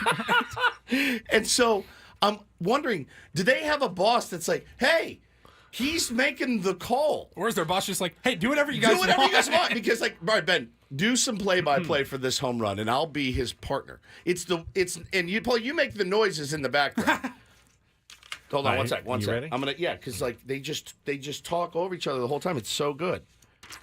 All right, here we go. Bases loaded. Here's the pitch to Profar. Swung on and driven deep and high down the right field line. Is it going to stay fair? On your way into work and you want to keep listening to us, even after you park the car, it's the Odyssey app and Odyssey.com. For Jurickson Profar. You can. Just download the app or visit Odyssey.com. Search 97.3 The Fan Jurickson Profar and click on our show. Rounds the bases. Download the Odyssey app today to get started. Offense in this game. They take the lead over the Giants. Woo! Tune in every Thursday at 10 a.m. for the 97.3 The Fan Roundtable. It drive you nuts. I love it. It's just pure, unadulterated joy in that booth. It just murders me every single time. One guy's just reading. One guy's just reading their own liners. agendas. Just whatever's going on in there. Just one guy's like, I had a really good weekend. It was really, really fun. Played some golf. It was great. 그리고 멀리 Yeah, it's good. Listen to the Odyssey app. Download it. You can also use the rewind feature. 97.3 The Fan. 주릭슨 프로파의 그랜드 슬램이 터집니다. 스코어 4대0. I like that Jurickson Profar in Korean is Jurickson Profar. It's so good. And what is Grand Slam? What's Grand Slam in Korean? It's just a Grand Slammy? 주릭슨 프로파의 그랜드 슬램이 터집니다. So fantastic, dude. Whoa! So now every So good. time I hear one of those calls, I'm going to be listening. I'm going to be listening as a program That's what director. Tony Gwynn Jr. does, too. No, except he just just does goes, it really quick. Ooh! This guy just goes, whoa! It's kind of the longer version of Tony Gwynn Jr. It's my favorite. This is my favorite thing of all time. So, yes, Padres did win that game, Yes, Benjamin. but It was that a came dub. after they lost on Friday night, another 3-2 loss. Dylan Cease was better even than his first start. 6 innings, 4 hits, 2 runs, 7 strikeouts. He was getting good swing and miss, and the Padres did more against Jordan Hicks than they did the first time around.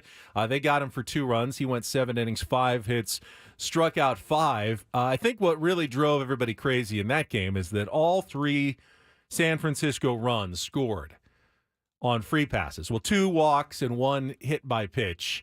The only 3 of the game. Giants didn't even get a hit with a runner in scoring position, yet somehow found a way to win that game 3-2. They did what the Padres usually are unable to do, and they found a way to win a game that they probably did not deserve to win, just like they did yesterday as well. Well, that was the De Los Santos hits him 1 and 2. Yep, and then next Tyro guy, Estrada had the walk-off It's the double, which was a great relay, I thought, by Sugar and Ha-Sung Kim, Yeah, and just a little late. and just couldn't get Matt Chapman, who was running better than I expected him to be running. I thought with that relay, I thought they had a really good chance to get him at home plate. That's tough, dude.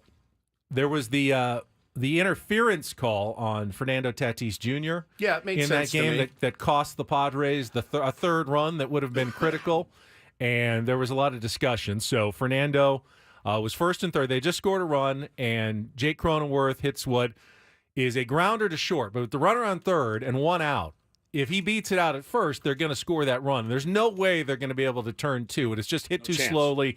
Jake's too fast.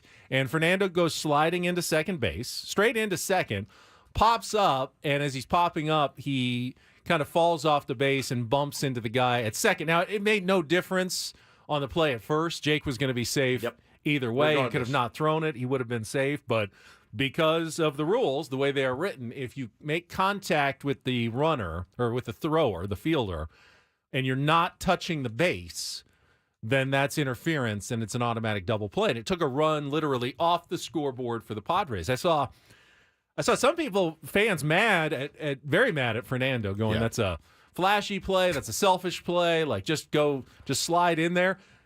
The sad part is if Fernando had simply tripped halfway between first and second, the Padres have that extra run and they might win that game. Yes. But because he was going hard and hustling and getting up and, he almost beat the throw at second. He almost did. I think he was kind of thinking, hey, I might be safe. I might need to start running to third here if I'm safe. So he was trying to pop up and keep going. It was a poor decision by him in that, in the moment he said, yes, I'm going, instead of just sliding hard through the bag, Crony's easily there. You score the run. He did the pop-up slide, which, again, I don't know that I've ever heard a pop-up slide as being called flashy. Like, that's not a flashy play, in my opinion, and I was kind of I was having a hard time wrapping my head around that.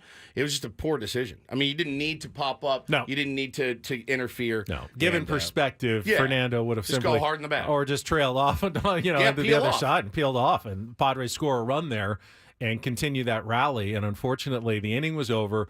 The run was off the board. And because, once again, Padres couldn't add on to the runs that they had scored, it ended up biting them in the butt late in the game when the Giants rallied to tie it and then win it in the bottom of the ninth on the Tyro Estrada walk-off double. And you look at, like, De Los Santos. I mean, he has the guy set up 1-2, goes in, hits him, and, that's it. And it just finding weird ways to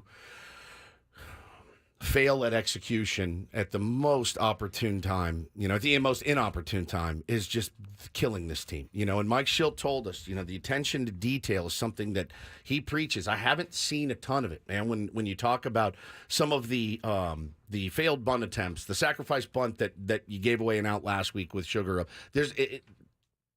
it's not gelling just yet. And again, they're treading water. There's no question. Like, they're absolutely treading water. We feel like they should be 500 right now. Or better. Or better. But also, you look at how the offense is not performing really, Benny, and you go, I'm actually surprised we won this many. Honestly, like, we're getting back to the feast or famine days, and now the feasts are even getting fewer and far between. And I think Friday's game is connected with yesterday's game because of what real issue the Padres do have is the right-handed options in the bullpen right now are just not as solid as the left-handers. Now, each left-hander, Cosgrove, Matsui, and Peralta, have all had one outing where they just looked really bad. For Matsui and Peralta, they had the one where they couldn't find home plate and couldn't find a release point, and Cosgrove had the one where he gave up the 6. But every other outing, they've all been really solid when they've come in. It's been much more dicey with the right-handers, and that is, Suarez has been pretty good, but outside of the closer, your setup righties, Brito, De Los Santos, Kolek's actually been decent, but again, the Rule 5 guy, he had one that didn't look great, and then there's Avila as your long guy. It's just been There's no right answer right now for Mike Schilt when it comes to the right-handers out of his bullpen. Yeah, no question about it. And so you do wonder when there's going to be. Let's talk a little bit, maybe next break, about the consistency of Mike Schilt, and is that a problem for the San Diego Padres? Because, a couple of years ago when Tingler was here and he was juggling the lineup every day and people were losing their minds, well, the Dodgers ran out, 158 different lineups that year, and they won a ton of games. Like, what do we want? Do we want consistency or don't we want consistency from our skip? We got some sound from Mike Schilt on that, on Jackson Merrill, and whether he's going to be moving up in the order. All that coming up in the second half of Ben and Woods. Got some NCAA talk as well. Do not go away. It's a Monday morning, an Eclipse Monday on 97.3 The Fan.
Halfway home on a Monday, Ben and Woods 97.3, The Fan.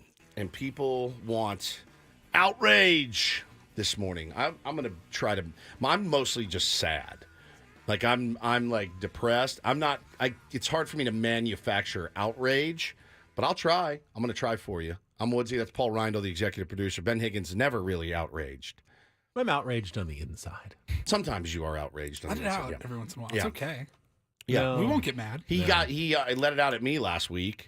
I didn't like that very much, but someday he will snap and it will be glorious. I just hope it's not at me. I'm much too reasonable. You are. I am so reasonable. People do not like reason, and they think if you're reasonable, and it's then not just you're in soft. sports. It's in everything. I am too reasonable. I am so very reasonable. I'm not really reasonable. I'm not. I like to put myself in other people's shoes. Speaking of shoes,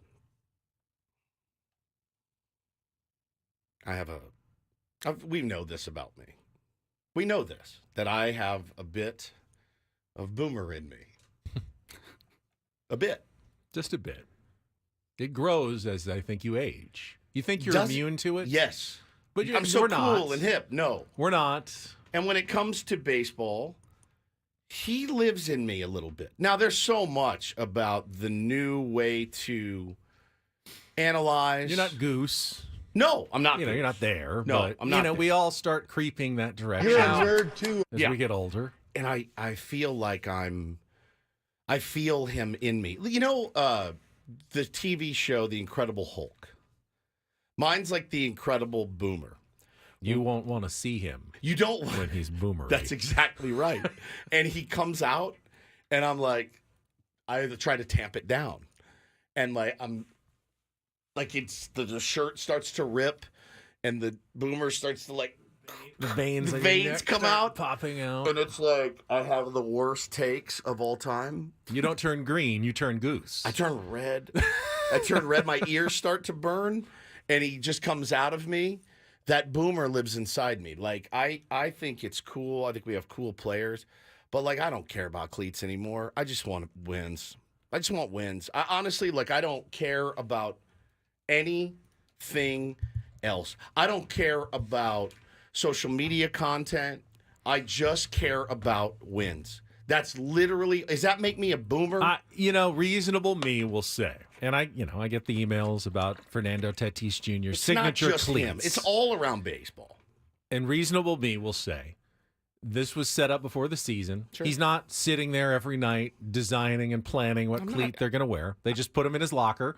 He wears them. Someone else sends out a press release about him. It's cool. It promotes the game. There's no reason not to do something like that when you're Fernando Tatis Jr. Even just saying him. I'm I know. saying everybody.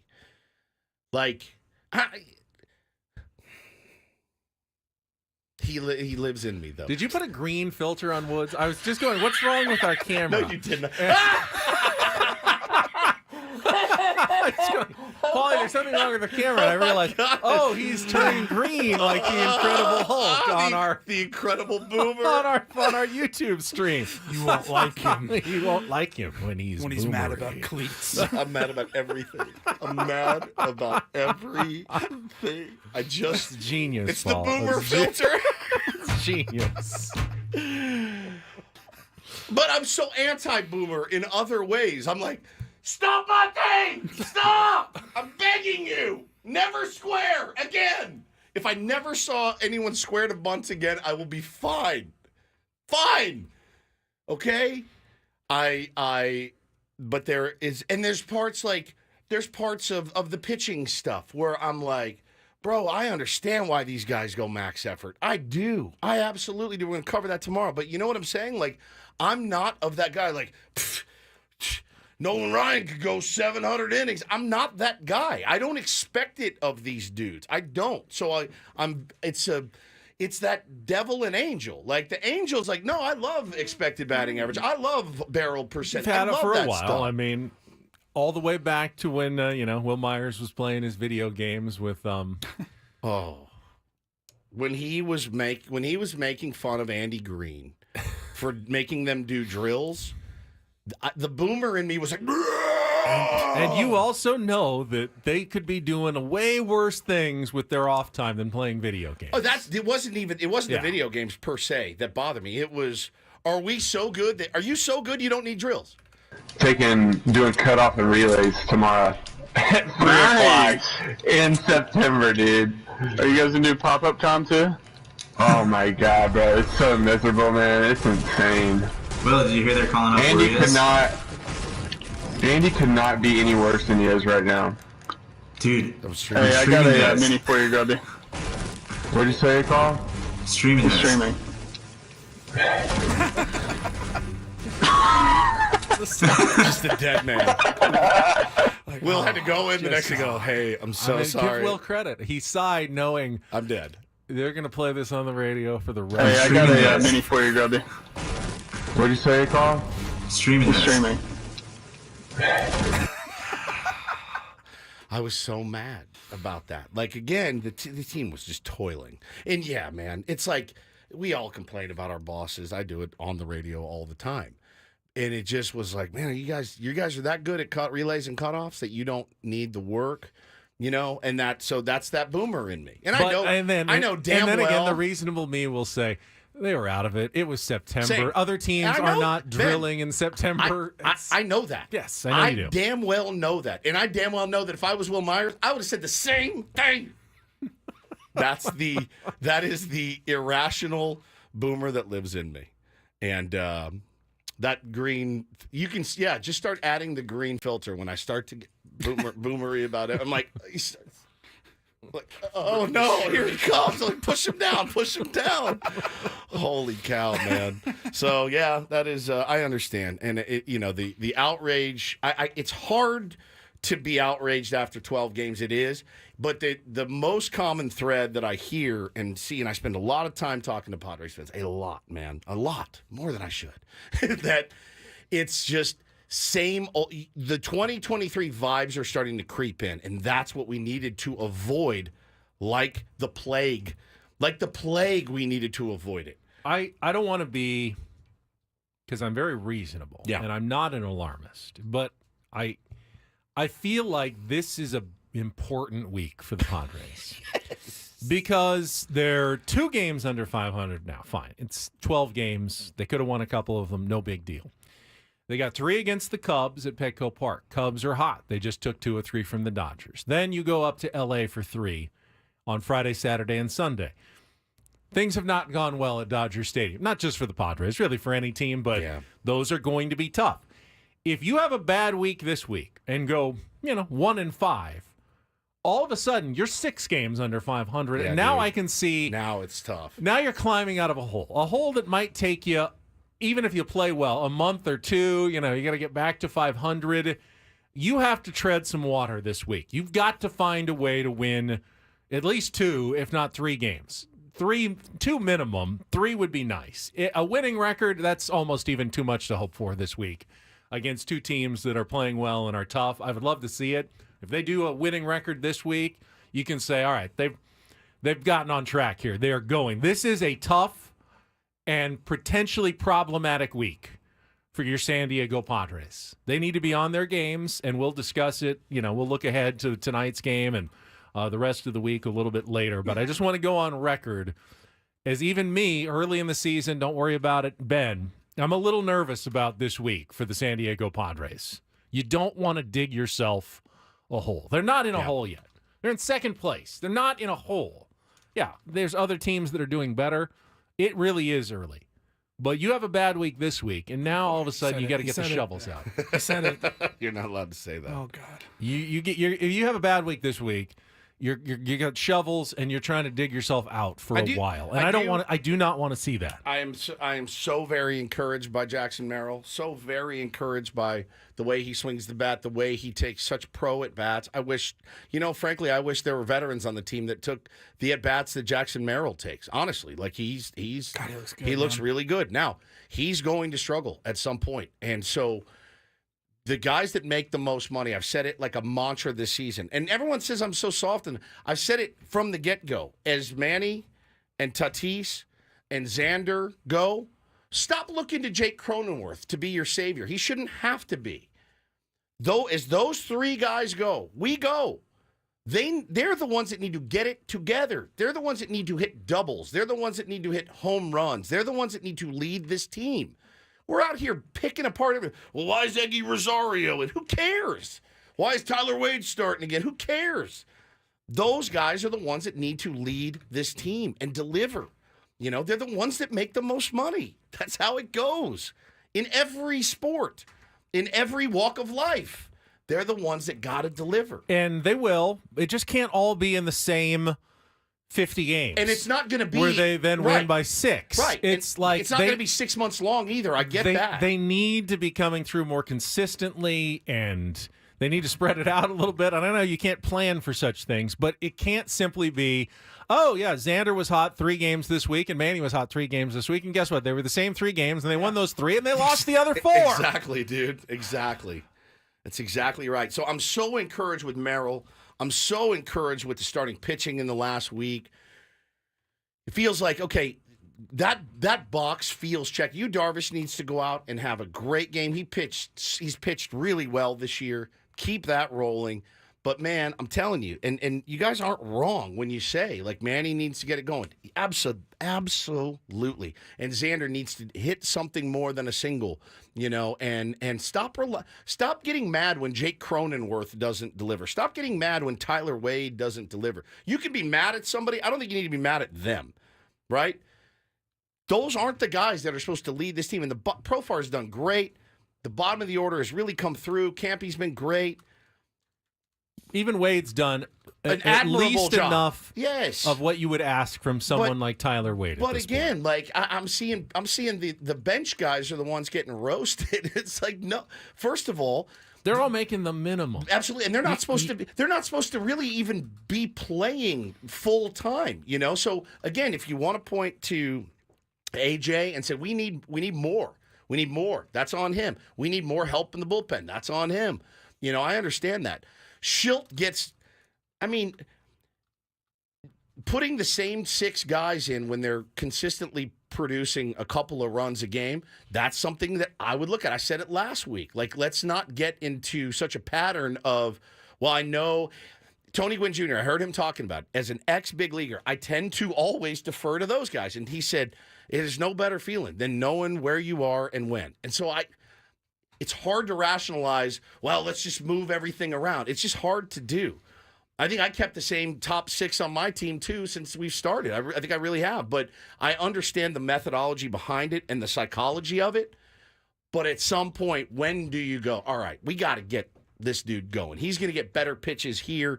Jackson Merrill's earned his way up. But then, do you want a black hole in the 9 spot when you have a guy that is capable of going 4 for 4?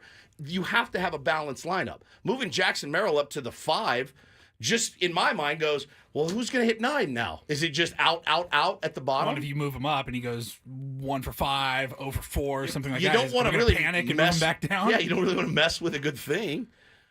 So the long and short of it is, I've got no idea, and neither do you. Let's come back to this, and I do want to play the Mike Schilt audio about moving Jackson Merrill up, but I want to, and I know Paulie put it in our rundown, I want to talk about what was the biggest sports story of the weekend when we come back, because for the first time in my life, the biggest sports story of the weekend was women's basketball. I don't think it's ever been the biggest sports story of a weekend in my entire life, but it was. And people were watching. And my dad was like, I'm excited to get back home and watch a women's basketball game. Both the men's and the women's Final Four were in championships were this weekend. And more people were talking about the women's game than the men's game. And I think that is important and something we need to talk about. And we'll do that when we come back after a check of traffic with Ben and Woods here on 97.3 The Fan.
So the excitement for Caitlin Clark and women's basketball, Iowa, South Carolina, the championship game yesterday was very interesting to me in particular because what it reminded me of the most was Tiger Woods when he first popped onto the scene. But I was on the other side of it. I was already a big golf fan, and I saw all these other people now getting interested in the sport that I had been following already for many years. Did you hate it, by the way? I did not. I did. Some people did. Some people Remember, some people pushed back against all these new fans. That, they're just coming to see Tiger. They don't really appreciate the game as it is.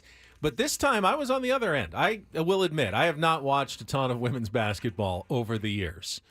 But with Caitlin Clark, I've watched, the last 4 games, in their entirety, and got really excited for it. And it has brought me and many other people to a sport that we did not pay much attention to until now. And the numbers were huge. They don't have I don't think they've released the ratings numbers for yesterday's championship game yet. But Friday's national semifinal game, Iowa-UConn, that came down to the last week wire. I told you about the LSU it was Iowa already game that broke all those records, and this one broke the record again. 14.2 million viewers, which is better than most sporting events do. Outside of the NFL and a couple of college football games, it was almost as many people as watched the SDSU-UConn men's final from last year. A women's semifinal did better in the ratings than almost every other men's game that's been on all season long. So this isn't just media hype. This is people actually going to watch and see what Caitlin Clark is all about. And on Friday night, they were treated to a show. She was great. UConn was great. And the game came down to the wire. And like so many men's games, and one of the reasons we love sports, it came down to controversy and a call, and a one that you can make a pretty compelling case on both sides of whether that should have been called an illegal screen on UConn. UConn down 1, 10 seconds left. They've got the ball. And the referees blow the whistle on an illegal screen on Aaliyah Edwards, and that's basically the game. That's it. Gives it to Iowa.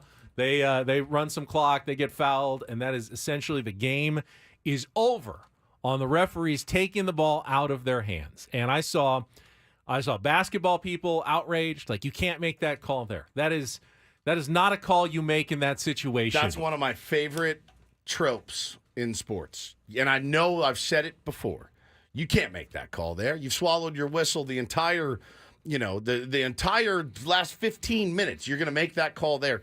When you look at it's very clearly a foul, like very blatantly a foul. Even Scott Van Pelt didn't think it was a foul. Had to go back. He goes, "Yeah, we Zaprudered it, and it's very clearly a foul." It was an illegal screen. It's an illegal screen. I do, but it's tough. I saw a lot of basketball people going, "Okay, then there should be at least 90 whistles a game. Then if you're going to call that." You should be calling a lot more fouls throughout the rest of the game. And then they're not. Conversely, if you don't call that and then UConn somehow wins, scores, goes to overtime, whatever, then you're still having that same conversation, just the opposite. How do you not call that? Right? Like, that's very clearly a foul. It goes back to the fact that the job of a basketball referee, we say, baseball is hard and the strike zone, and that is a hard job. As hell, There's nothing harder, I think, than being a basketball referee. I mean, Chris Ello's a basketball referee. I would love to hear. I'm going to listen and see what his take is on it today. I don't know him that well, but I have a feeling he's going to say you have to call that. You have to call that, right? I don't think you do. I don't think you have to call it. I don't think it had. I think not calling it has much less of an impact on the game than calling it. I mean, UConn still has to make a shot. That doesn't necessarily even get anyone open. To me, that is a whistle that could be called most times down the court. Screens are very, very dicey. I mean, no one's ever just completely still on the screen. Correct. They're always moving a little bit. This one was it's a game of movement. No one's ever perfectly still on a basketball court. So again, though, what's the fair thing to do? And that's why basketball refereeing is the most art when you of look any at of the it, referees. When you look at it, though, when you slow and you could say this about every call in baseball, basketball, football, whatever. When you look at it, you go, "Oh yeah, I get it." Yeah, or you slow it down. You look at it, you're like, oh, yeah, clearly. It's a foul. And how do you resign yourself? How do you make sense of it if you don't call an egregious-looking foul in that moment? And I know it's a big moment. To me, it's because the sport of basketball is the only sport that doesn't follow the rule of you have to call everything every time you see it. Because if you did, you would ruin basketball. The game would be 4 hours long. The game would be unwatchable. If referees simply followed the rule book, it's the one sport where if referees followed the rule book to the letter, the game would be unwatchable. Unwatchable. Same with football. Football would be too, unwatchable. Oh, my God. 7 flags for holding on every play. It'd be terrible. Every single play. Football is similar in that it would be unwatchable. In a football game, every single big moment in the fourth quarter, a Hail Mary, a crazy play, whatever it is, there's holding on that Pass play. Interference, every play, holding every play. Now, C20 Moreno said it wasn't egregious. Maybe not in full speed. It was a foul, though. In full speed, it's not egregious. When you slow it down, doesn't you're like, say in the rule book, you are only supposed to call the egregious fouls. It actually says you call all the fouls. When you see a foul, you blow your whistle, you call a foul. But if they did that, it would be pointless. No one would watch basketball. No one would play basketball. It wouldn't be any fun. As a referee, you have to judge and try to make the game as fair as possible. And to me, the most fair thing in that situation was let that one go and see what happens. And maybe UConn wins it, maybe they don't. Got to trust sometimes that the basketball gods will make it right. Like, hey, you didn't call it, but if they didn't really deserve to win it, hopefully that shot doesn't go in. But that's tough. Somebody says, does Ben feel the same way about the foul call in the SDSU Creighton in the Elite Eight game last year? Yeah, probably a little bit. It didn't have to be called. The letter of the law bit, right, is a tough one because there's a feel that any referee/umpire should have for the game. And I can understand that side, but again, slowed down, you look at it and go, got to call that. I had a spicy-ish tweet over the weekend about baseball, and it was about umpires. Go figure. And there was a series there, like of 2 pitches. The first one was very, very egregiously missed. The batter then said, "Come on, man, that's not close, right?" The very next pitch, even more off the plate, and he rings him up. Why? Because he got his feelings hurt. That's the one that gets me. Making egregious calls, whether it's basketball, football, out of spite, that's the thing that really makes me, you're going to miss calls. You're going to miss balls and strikes, right? But then, like, getting mad at the guy and, you're out. It happens all the time. Baseball is much more by the book, though. Like, if umpires were charged with just trying to make the game fair, you don't call Fernando Tatis Jr. for interference because it didn't impact the game. Right. It would have been, he would have scored anyway. And that guy would have beaten it out. The fair thing would have been Jake beats it out anyway. The run scores. The universe would say, all right, we don't call that. But in baseball, you call now especially. Yeah, now especially. With replay, you call everything by the rule book. There's no more neighborhood play at second base. They have to do everything by the letter, or they call it, and probably that's the best way to go. But it just doesn't work in basketball. But the tough part too about it, specifically umpires, is when you're getting chirped on a missed call, to then take an even worse pitch on the next pitch and ring a guy up because you got chirped. Basketball referees get chirped all the time. But it's all the time. It is, and this is in kind of defense to umpires. Like, we as humans, I get real pissy if you chirp me. Anybody that's ever chirped me knows. I'll fire back immediately. That's out of ego, and that's out of insecurity and fragility. Take that out of the game. You can take all of that out of the game by bopping your head. They go upstairs. All right, you're right. That was a ball. It's my bad. Right? There's no reason to continue this way in baseball. There's too much money at stake. These guys are fighting for careers, etc. Like, just take that off their plate. It doesn't make sense. Ultimately, though, and we got to go to break here because Sammy's going to join us in season. Sammy, we'll talk Padres. When it goes back to Caitlin Clark, if you hear any argument against Caitlin Clark, it's not against Caitlin Clark. Oh, well, she didn't really set the record because it was a women's basketball with Pete Maravich, or she didn't win a championship, so she can't be the greatest. you're mad at maybe the media coverage of Caitlin Clark, but she has done nothing wrong. She's handled herself beautifully. She's played amazingly. She got to 2 championship games in a row out of like 350 teams. Yeah, didn't win either one of them, but basketball is ultimately it's a team sport, and you can only have so many assists that are blown right under the basket, and she did not necessarily have the teammates to win a title. She got them real close both times. It was really cool. So South Carolina goes on to win the championship, undefeated season. They are one of the best teams of all time, and their coach, Don Staley, after winning that, got the shirts and the hats on. They're celebrating, and she says, I want to personally thank Caitlin I'm Clark loving Don Staley for lifting up our sport. She carried a heavy load for our sport. She's going to lift that league, the WNBA, up. You are one of the GOATs of our game, and we appreciate you. Very cool. Congratulations, Caitlin Clark, and congratulations to South Carolina. An undefeated basketball season. I mean, as great as UConn has been, they lost 3 times. It's so hard to win every game in a season in any sport. So, way to go. Women's hoops, going to be watching more of it going forward. I'll probably be watching Caitlin Clark in the NBA now, WNBA, when she gets drafted number 1 next week. We'll take a timeout. In-season Sammy will review his weekend that was covering Padres baseball. Our regular Monday visit with Sam Levitt next. Ben and Woods on 97.3 The Fan.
Can tune in every Thursday at 10 a.m. for 97.3 The Fans commercial-free Padres Roundtable featuring Ben and Woods, Annie and Elston, Gwen and Chris, presented by San Diego Roundtable Pizza. For takeout or delivery, go to roundtablepizza.com. Roundtable, the last honest pizza. Actually, on Thursday, I got a call from our friend Matt Janella, who goes, "What was that? That hour from 10 to 11, that was awesome. I mean, that was fantastic." So people are liking the Roundtable. Will you be here this week? Any more stitches to get out or anything? You're good? Missed one. That's fine. I'm going to miss one in a couple of weeks when I'm on vacation. Who's hosting? I don't know. I don't think the decision has been made yet. Do you want to throw your hat into the ring? No. You got your Fire Pit Collective. I do not. Hat on, too. There you want to throw my hat into the ring. You don't want to throw your hat into the ring. I want to sit here and wait for my turn to be called.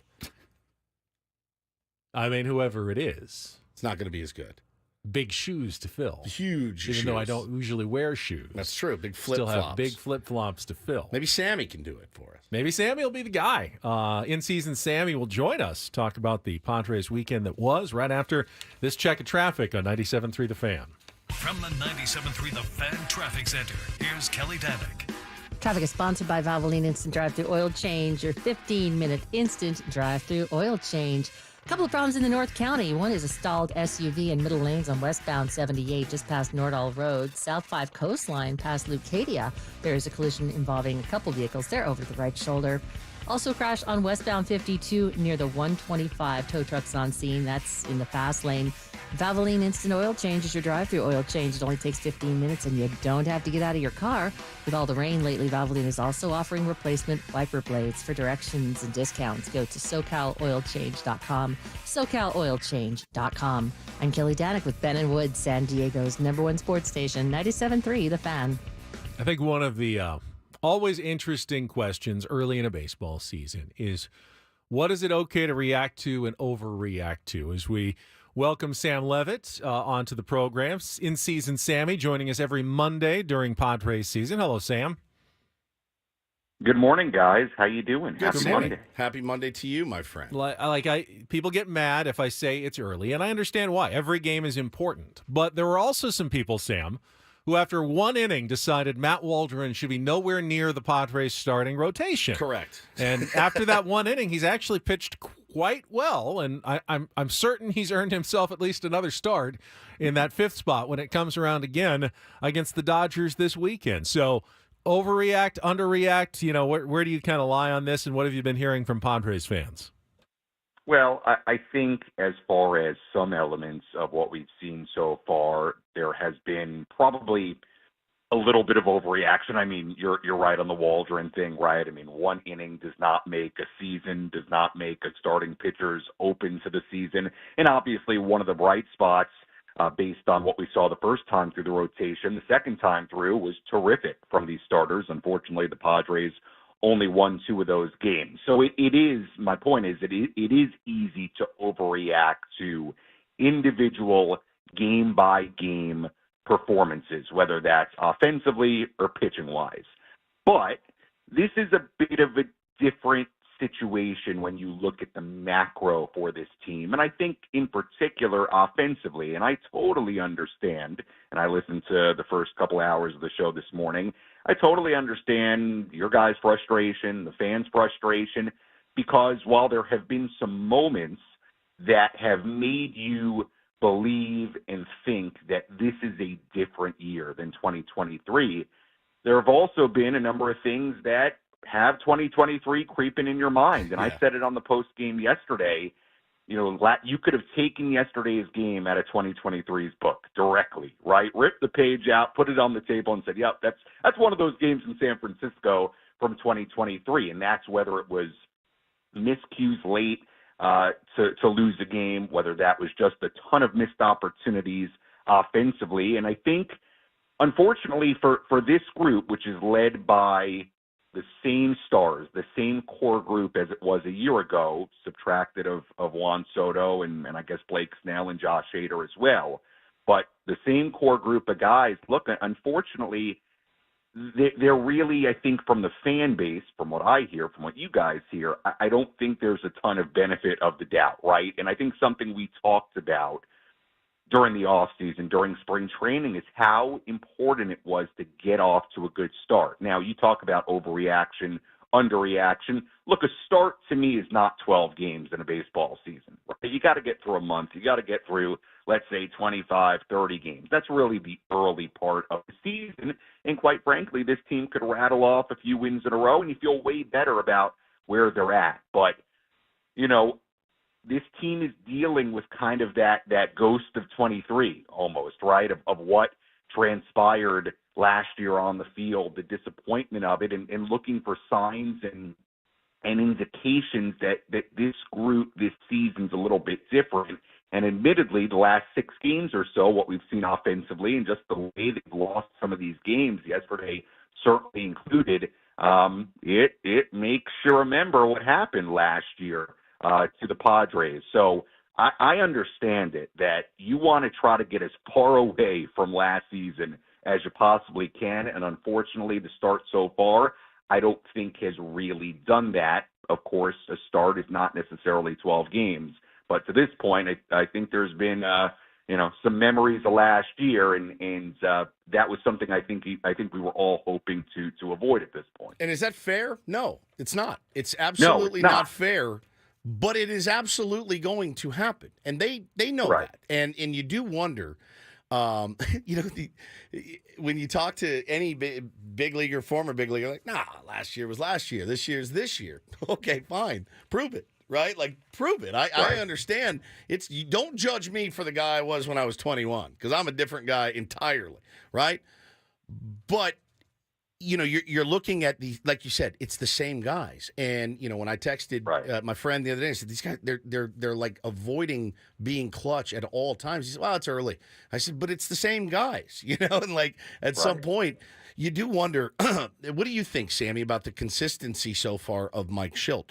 Again, I brought up the roundtable. I brought up Tony Gwynn Jr., former player, grew up obviously in the game, and he loves the consistency. I think I do too. But at what point does it become the definition of insanity, expecting different results, doing the same thing? Well, I think there's a few thoughts on that. I think, number one, right, there are 2 aspects to a manager. That's, what they say behind closed doors, obviously, to the media, kind of how they go about the clubhouse and actually managing the personalities.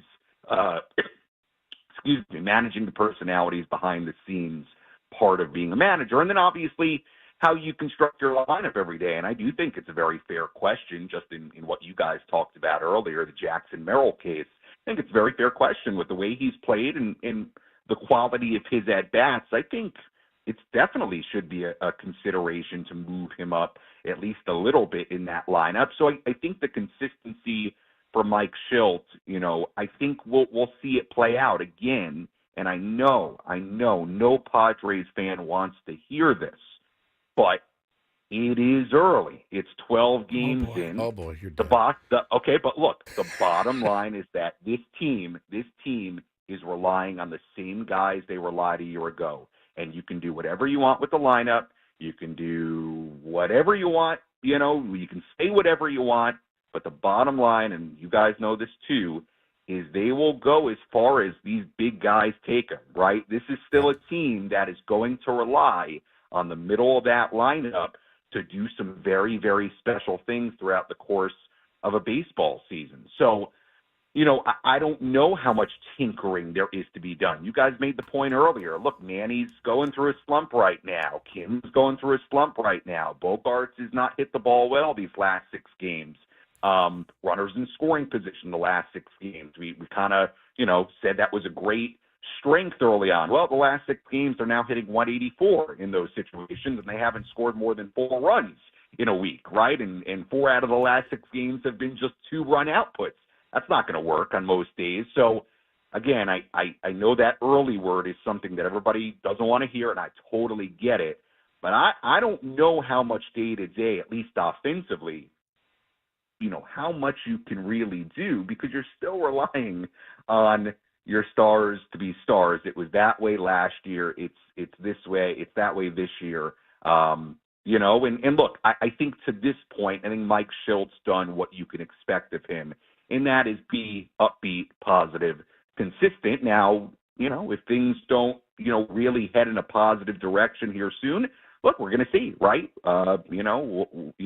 What Mike Schilt does, what Mike Schilt says. I'm fascinated to see just the lineup itself. Okay, is Mike Schilt a little bit more willing to shake things up, whether that be by what he says or the lineup, than, let's say, Bob Melvin was a year ago when it was a slow start? We don't have the answer to that question yet, but I do think it's an interesting aspect of what could transpire here in the first month. Do we have the guns to do it? That's the thing. That's the thing I think everyone's wondering is you can put them wherever you want. Do we have the... If Kim's not hitting and he's in the 5, why would you throw Manny anything he could hit knowing you have Kim on deck? Profar's actually been hitting well, but you take your chances as a pitcher with Jerks and Profar. And after Profar, right. Well, this is what I'm saying. Like, he's in the 6 hole. You take your chances really with any 6 hole. You know what I'm saying? There's who is the guy that strikes fear into opposing pitchers right now? It's probably just Fernando Tatis Jr. And again, Jackson Merrill's off to a great start, but he's hit 1 home run. I can live with a single. Especially knowing that Xander's coming up after him, right? You know what I'm saying? Like, who strikes fear into this team? Do we have the guns to be a prolific offensive team? That's what I'm looking to see, and we've paid a lot of money. There's been a lot of money spent. I'm sure Manny still strikes fear into the heart of opposing teams. But like Jorge Soler struck fear into my heart as a Padres fan, and he didn't do that much to damage the Padres necessarily, but he scares me when he's up the plate. Scares me, and the Padres don't have enough consistent power, I think, in their lineup. And is that something they can get from a Brandon Belt or a Tommy Pham? I'm not even sure if that's an option out there. Sam, I know Tommy Pham's still chomping at the bit, and I think someone tweeted like, "Hey, how long would it take Tommy to be ready if they signed him?" And Tommy replied, "Tomorrow. Yeah, I'll play tomorrow. I'll be ready tomorrow." But I don't know that Tommy changes anything. If you put him in for Jurickson, you're replacing one of the guys who's actually producing with another guy. That doesn't change a lot. Right. I think, again, and it sounds so simple and it sounds so basic, but again, when you look at this offense, you just can't look at the top 6 and say that's what is weighing this offense down. And what I mean by that is you can't have that scenario throughout stretches of this season, which is, sort of what you've had here in the last week. Let's be honest. The bottom third's been pretty good. Camposano is batting 7th on a lot of days. He's been good. Wade's been pretty good. Merrill obviously has held his own offensively. He was great yesterday. The bottom third has not really been the issue, again. And it just sounds like the most basic thing ever and the most obvious thing ever, but it's true. That top 5 and 6, when you look at the guys that are supposed to carry this offense, they got to do it, and they cannot afford to have a lot of stretches collectively like they've had in the last week. And that's not just batting average and a lack of power. That's also runners in scoring position. And like yesterday, just not cashing in on major opportunities. And that always goes up and down the lineup. So, it's the answers I don't think are very dissimilar to last year. The question is, can the answers end up appearing sooner than what they did last year? Sammy Levitt is with us, yeah. Well, so, you're right, man, and I see a lot of anger directed, towards the bottom, and these guys. I'm looking at a tweet one of the Dodgers writers just sent out. The bottom of the Dodgers lineup, James Outman, 34 WRC plus. Yeah. Gavin Lux, 14. Kike Hernandez, 11 WRC plus, and Chris Taylor, 5. Those are 4 black holes in the Dodgers lineup. Well, guess what's happening? Mookie Betts is as hot as anybody has ever been. Shohei's starting to hit. Freddie Freeman's really good.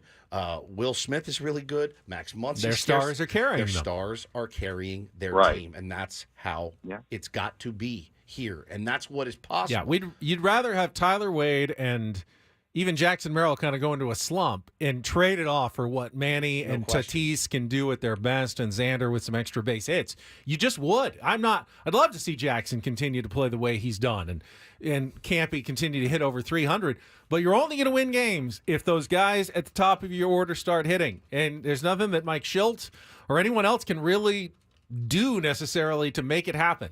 It's baseball, and it either will or it won't. Which is why you have to You have no choice but to keep running them out there and hoping for a better result, and it sucks. It's the worst way to do it. You're not. I saw a guy tweet today, Kim and Manny better be benched today, and I went, what? What? How? How do you do that? Unless they're tired and need a day off. Correct. They have to be in the lineup. They got to be in the actually, lineup as much as possible. They got to be in the lineup every day. Sam, good stuff. Thank you, buddy. We appreciate it. Have a good week of pre- and post-game shows starting with the Eco Water SoCal pregame show tonight at 5:40 for Game 1 against the Chicago Cubs. Samuel will get you all set for baseball tonight. Thank you, Sam. All right, guys. Thanks so much. And note those start times. Yeah, throughout weird. This series. Little bit different tomorrow on Wednesday. So Tell me note in. Tell me. Yeah. I want to know. 6:40. Tonight, okay. 7:05. Go. 3:40. All right. So tomorrow is midnight. No, today. 7:05 is essentially midnight. Might as well be midnight. That extra 25 minutes? It's 25 minutes. No. It's going to be 10 o'clock tomorrow. We're going to be in the 5th inning, and I'm going to be raging inside. All right, Sammy, we'll get back to work a little bit later today. We'll come back. Paulie's got a Ryle report. Had a huge college basketball story that dropped today. He's going to give us an update on that. And then we are going to continue to talk about that lineup issue with the Padres and preview the national championship game tonight, all ahead in our final hour of Ben and Woods. Coming up next on San Diego's #1 sports station, 97.3 The Fan.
This quote just broke my heart in two. It makes me very sad that so many people were mean to Ha-Seong Kim yesterday. And there's a quote in Dennis Lin's article. And he says, quote, "I can definitely say that I am human, so mistakes do happen. Hopefully I don't have games like this going forward." And I think right after Sweet the game, angel. Mike Sweet Schultz said, well, I'll he roll with proved, him. he almost said Yeah. he said he proved he was human for once because he makes so few mistakes out on the field defensively that when he does, it is very unusual. And just get them all out of the way. It's just tough because, well, I mean, it's always hard when the team makes a decision. We're going to move you here for your defense, and your defense is what falters. Right? That's the we blew this one. No, we didn't blow it yet, right? Like Ha-Seong Kim, yeah. If I'm the manager of the San Diego Padres, he's playing shortstop today, and he's playing shortstop every day from here on out. Errors are going to happen, mistakes do happen. Certainly, it sucks when you feel like it really contributes to losing a game. But what are your better options right now? I mean, you do have 9 shortstops on the team, but I feel pretty confident that you'd be dumb to put anyone else there. Oh, yeah. He's definitely your best defensive shortstop. Which is why they made that move in the first place, right? That's why you do it. So flush that one if you're Kimmy, move on. But the guy takes it to heart. I mean, it's not like – I know he's not performing with the bat right now. OPS of 612 right now. Like, he's hitting behind Manny in a weird spot. He did have an RBI single yesterday. He's the one guy who did come through at the plate yesterday. We forget about that. And it's tough because the guy literally busts his tail. And I think I've said that for a while about some of the guys on the team. Like, you can lose a game if you played hard and you played right. Like, losing, it's just a part of the game of baseball. Nobody's ever gone 162-0. They never will. It's never going to happen, ever. It's never going to happen. You're going to lose games. You have to be okay with losing some games every now and then. It's mental mistakes. It's looking maybe like you don't care. All of those things are what I really, really care about. The boomer in me, as you know. Like, no one is accusing Ha-Seong Kim of never, not caring and never not once. trying. How could you? How could you? That guy gives max effort at all times. I do see people accusing Manny. Like, I saw someone, he should be ashamed. You know, Manny absolutely cares. He 100% cares. He is very dedicated to the Padres, and he wants to win. He does. Now, his body language is very different than Ha-Seong Kim's, but you can't spend your time parsing body language to determine what the motivations of everybody on the team are. I promise you, Manny really wants to win. He cares, and he works very hard, like pretty much almost everybody in that locker room does. I have no doubt about most of their motivations. So I just saw an article, too, in the same article that I just tweeted out from Dennis Lin. Manny Machado had elbow surgery 6 months ago. Doctors have told him he might not be close to 100% until 2025. For now, he's continuing on a gradual road back to playing third base. I wouldn't panic about that. He's better off now, though, than he was when the whole thing was absolutely shredded last year before he had the surgery, and he was still playing. Yeah, he got with off it shredded. and got off. He's better than he was last year, I'm sure, health-wise. He got off to a slow start at the plate last year as well. What do you do? You're not sitting him. You can lament an extension. You can lament all of this all you want. It's kind of a fool's errand. Like, what are you going to do? You have him. He's here, right? And if he feels that he can play, he's going to play. Do they bench him? Who's a better option at DH right now than Manny Machado? Is it Eggy Rosario? Is it Kyle Higashioka? Is it calling up Brett Sullivan? Let's not be silly. Right. There are 29 other managers that if you said you can have Manny Machado in your lineup, no strings attached today, put him wherever you want, they'd all take him. There's not a single team, even the Dodgers would happily put Manny Machado in their lineup. Somewhere. DH, somewhere. Well, if he could play third, they would put him in third for Max Muncy. Absolutely. Absolutely, he would play over Max Muncy. And I don't know. He did talk about how he's like, I don't think he likes DHing very much. I can't really tell. But he knows he's got a job to do. He's paid handsomely to do it. But he's like, yeah, I realized I was sitting so long. Like, you sit and wait for your turn to bat. He goes, I realized I can't do that. I can't just sit and wait for my turn to hit. He at third at 90% is better than so many guys in the big leagues. I can't wait till he comes back to play third. Hopefully that's what gets his bat going. But I don't know. I just don't know, man. I did not. I was under the assumption the surgery would get him back 100% this year.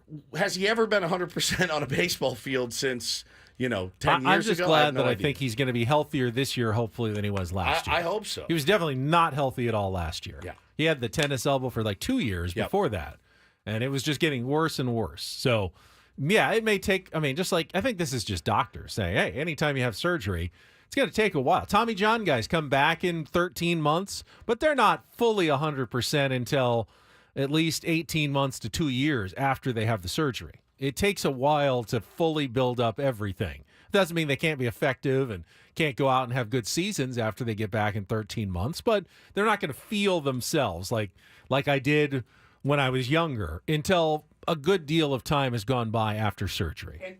And people calling for Campy to DH, then great, fine. Like, let's do that on the days he doesn't catch, but you're going to need another catcher. So you're going to have to make a move at some point, right? Grant Pauley's had 14 ABs in the big leagues. He's gotten 2 knocks. What are we doing to his development having him, rotting on the bench? I realize he plays Manny's position at third base. You're going to have to. Brett Sullivan's numbers in AAA are almost certainly a mirage created by the Pacific Coast League, but he's the hottest. I'd bring him up and let Paulie get some everyday at bats and give Brett Sullivan be an option there, either as a DH, left-handed bat, can catch, be another catcher that allows Campusano to DH. That's something I would do fairly early in the season. The other thing that I would do is I would probably send Johnny Burrito down, stretch him out as a starter. So as soon as you needed another starter, he'd be, at 5 innings instead of 1. And I bring up one of the other guys who had decent springs, Estrada, someone else to be a right-handed, better setup option. The Padres setup right-handers have all been shaky so far this year, up to Robert Suarez in the 9th. And you need to give at least another right-hander a try. So those are the 2 things I would do. I don't think it's too early to do either of those things right now. I think you can make one of those moves or both of those moves even this week if you felt like it. Yeah, I think so too. And I think at some point you're going to have to. But I don't know what necessarily this article means for Manny and when he can be back. But they keep saying I saw 2 days ago that he's on track to be back in about a week or 2 and playing third base. And he's already hitting. He's in the lineup. I don't feel like his elbow is like robbed him of power. He's hit many balls very hard. I don't think it keeps him from lifting the ball in the air. He just hasn't lifted some of those. He has 2 home runs. They were monster home runs. There's nothing that Manny used to do that he can't do other than throw from third to first base right now. And he just has to do it more consistently. I'm sorry, and that doesn't have anything to do with the injury or the surgery. Like I'm sorry. This take I will never get. Al tweets, if Manny's legitimately hurt, he's putting himself above the team by playing right now. That whole thing, we have kind of. He's not hurt. He's hit 2 of the longest balls that the Padres have had this season. He's just not 100%.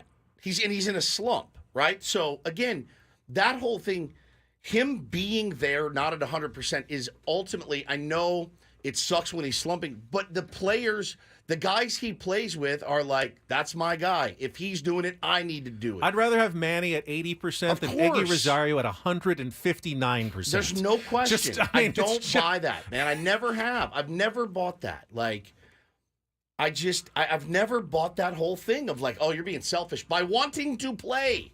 Selfish is me going, hey, I don't feel good. I'm tired. I'm going home. I'm out.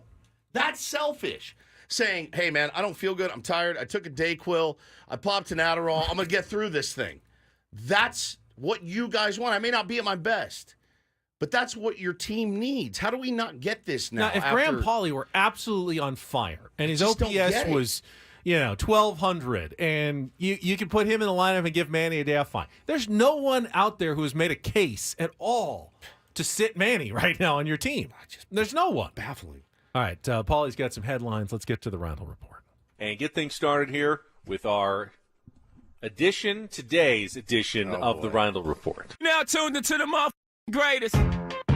Welcome to the Ryle Report with Paul Ryle. Hi, Paul. All right. 2 stories from the world of sports that we haven't gotten to yet. We'll start off in Major League Baseball. And 1 story that you didn't know you needed. Are you laughing, biatch? It's the Ryle Report. Hey, Paul, how you doing? Okay, how are you? On 97.3 The Fan. Are you ready to bless the mood? I need some help, please. That was good. Can I get a oh yeah? Oh yeah.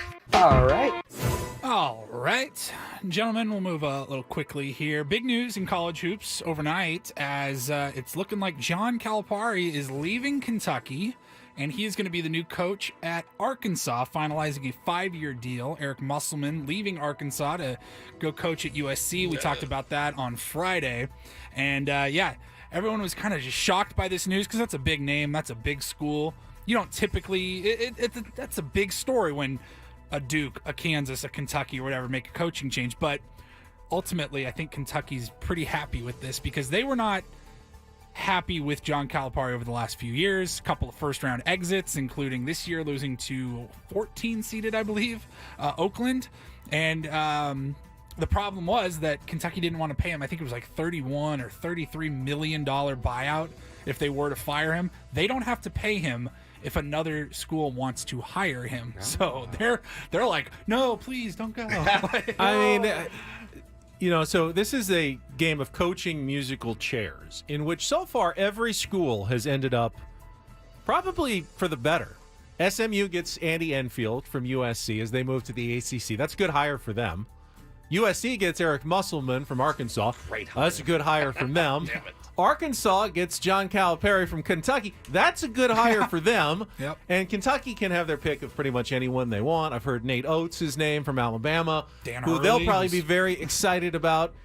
Like everybody's a winner until maybe the school that Kentucky steals their coach from, and then they're going to probably end up being the loser in this game of coaching musical chairs. But I guess national championship, 3 Final Fours doesn't buy you as much goodwill. And I think Calipari also, you could hear him getting frustrated. He's not handled the changes in college basketball quite as well as Brian Dutcher has, rolling with the punches as much. He's been bristling with it, and he'll have to get over that at Arkansas because the rules are the same at Arkansas as they are at Kentucky. So good luck. We'll see how it works out for everybody. Yeah, national championship in 2012. He's been to 4 Final Fours.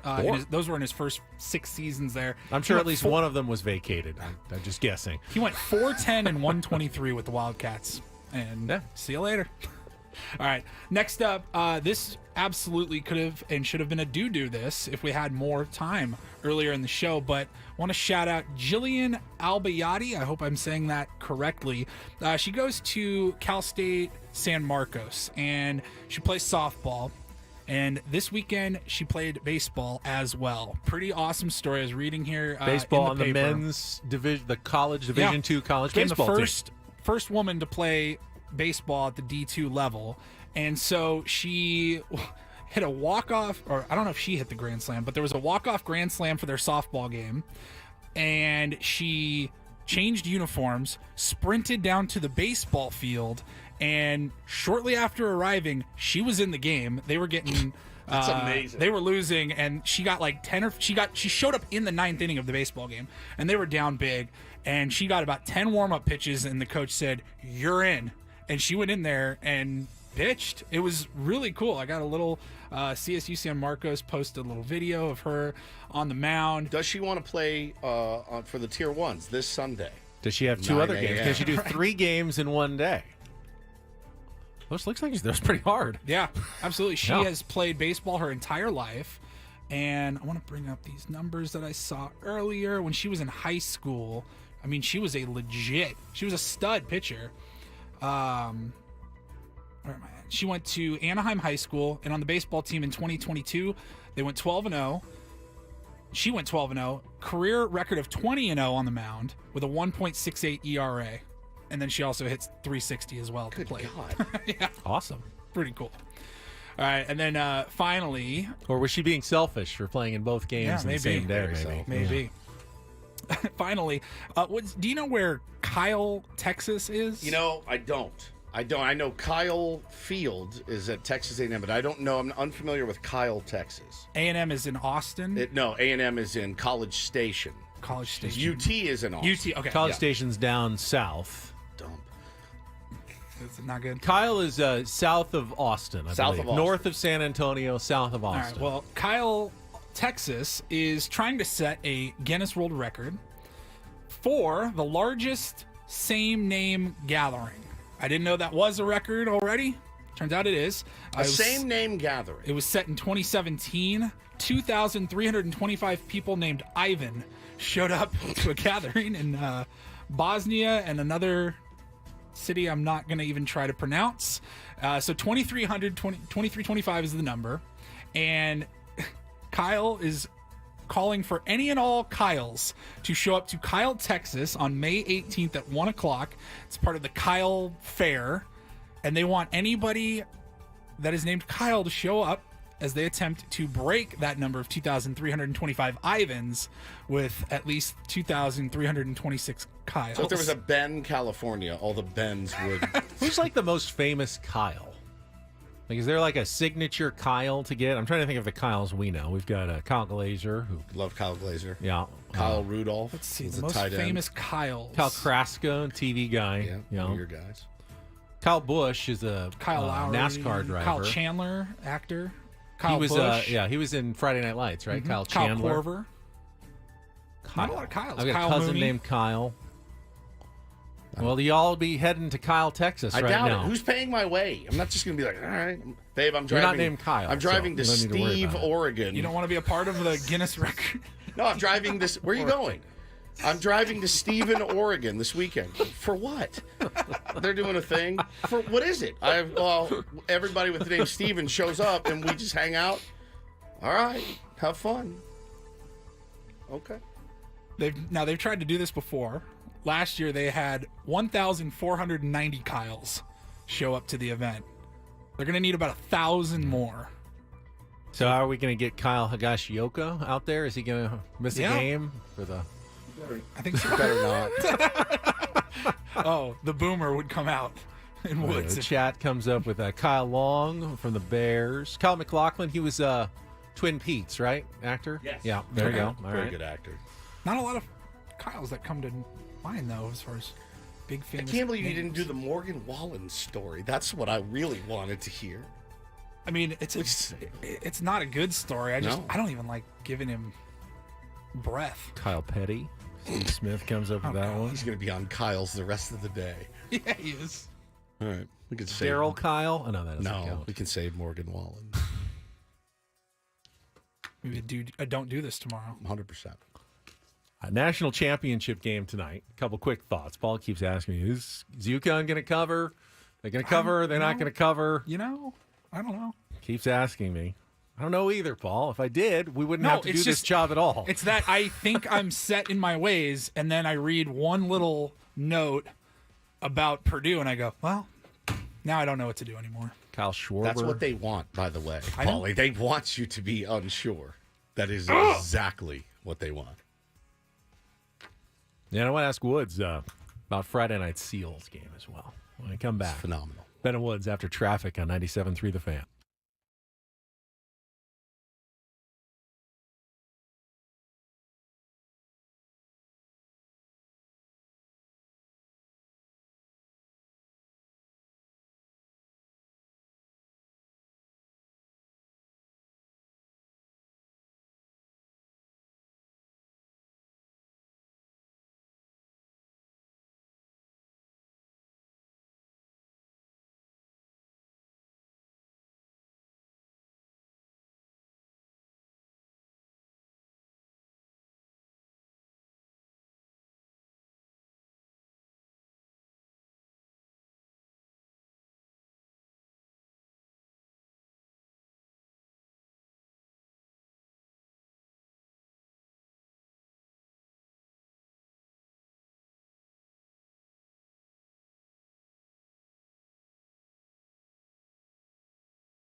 All right, Woods, you got more work to do because with their win on Friday night, correct me if I'm wrong, the Seals clinched a home playoff game. Correct. Give me some details on the win and what's coming up now for the San Diego Seals. It's like the quietest, most peaceful, non-chippy game I think I've ever called. Panther City. Yeah, I mean, they played great. Which we've determined is Fort Worth, Texas. Correct. Okay. Where's Panther City? They were 7-7 going into the game. So I'm like, oh, okay, cool. 500 team. They had like 5 1-goal losses, though. So they're like the Padres. The Padres of the NLL. The NLL. And their goalie was our old goalie, Nick Demude, one of them.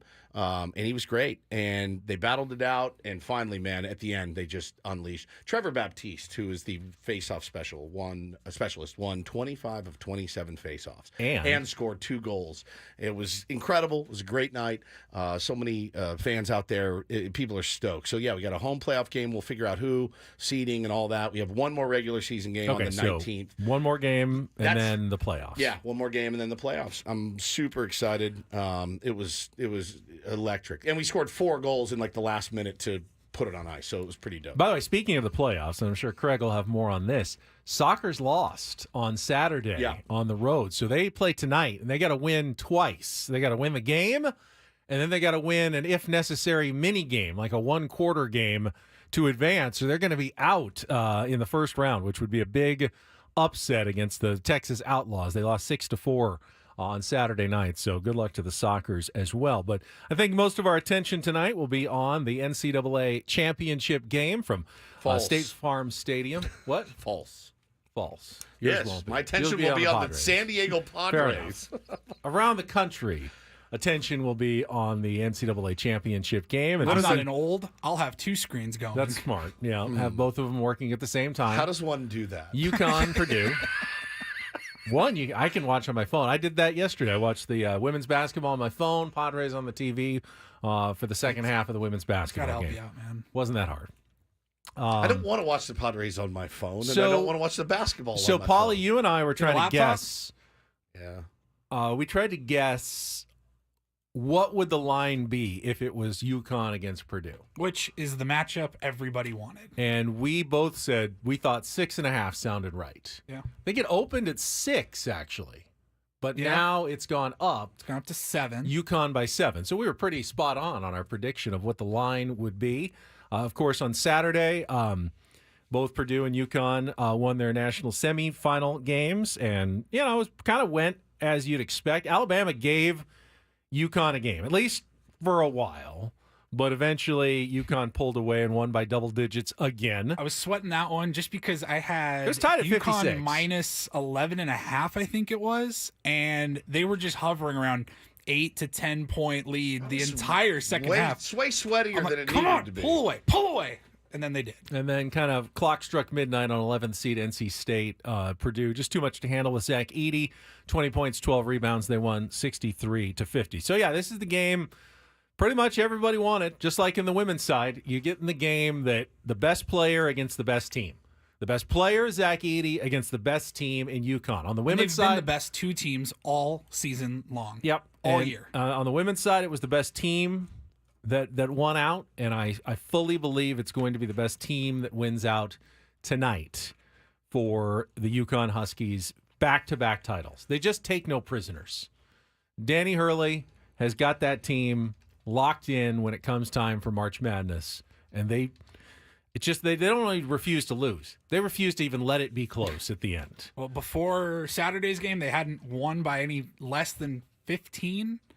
And then they won by 14, so it's still, they are just bodying opponents. And, yeah, I think at -7, I think I'll still have to ride with UConn tonight. Just going to be watching the Padres try to hit with runners in scoring position. I can't do both. I'm ADD pretty bad. Like, watching a basketball game and a baseball game at the same time would make me insane, all whilst wrangling 2 absolute lunatics at home, both of which are now sick. So it's like there's no way. I'm going. You guys fill me in on the game tomorrow. I'm watching the pods and doing dad work. That's it. That's all I can handle. I bet on the game though, but I will not be watching it. And I assume you went with UConn as well. I did. I mean, Gambling the run, problem, call 1-800-GAMBLER, GEGE the run 0004666. will end at some time. They will not win every NCAA game the rest of my lifetime by double digits. So at some point, it's going to end. Is the chances that it will...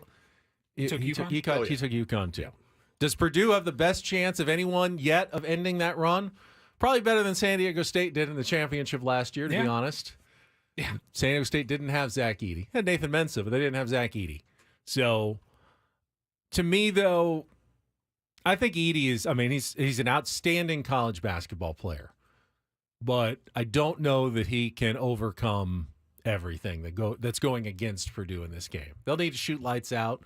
I mean, Alabama shot lights out in the first half, which is weird. They still can't. They still couldn't come close to beating UConn. Yeah, they were like 8 of 60% from threes. No, more than that. 8 of 11 in the first half, and they were down 6. Yeah, and teams don't typically shoot well in big football stadiums like that, at least from deep. And True. You're going to be at State Fart Stadium, so yeah, I'll take UConn in this one.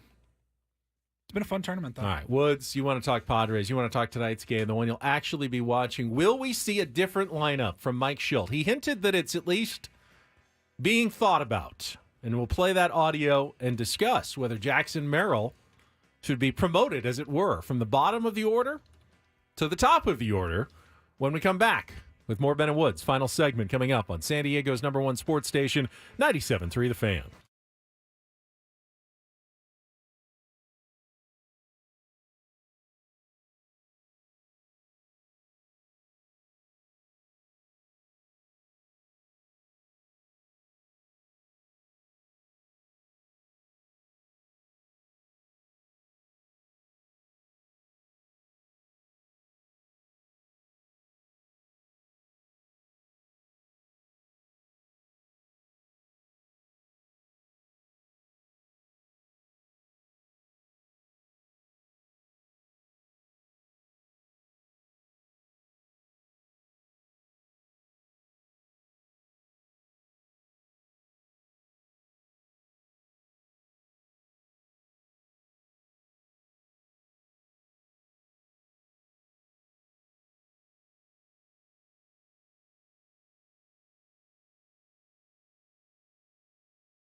San Diego Legion are back this Sunday. Going to take on the NOLA Gold at Snapdragon Stadium. Get your rugby tickets now at sdlegion.com or call fast, 833-288-0973. Win a pair. Second caller going to win a pair of Legion Gold tickets this Sunday at Snapdragon, 833-288-0973.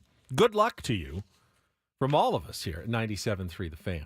All right, we're going to check traffic.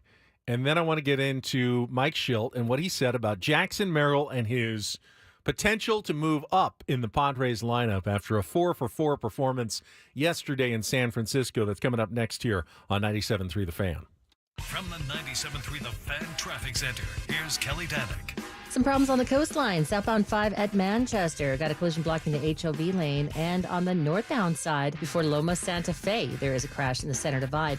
I'm Kelly Danick with Ben & Woods, San Diego's #1 sports station, 97.3 The Fan.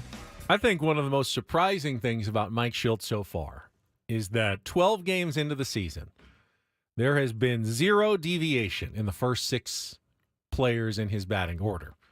They have been exactly the same every single game. I have not checked every other lineup in baseball, but my guess is that there is not a single other team that has had the same top 6 in their order every single game so far this season other than the San Diego Padres.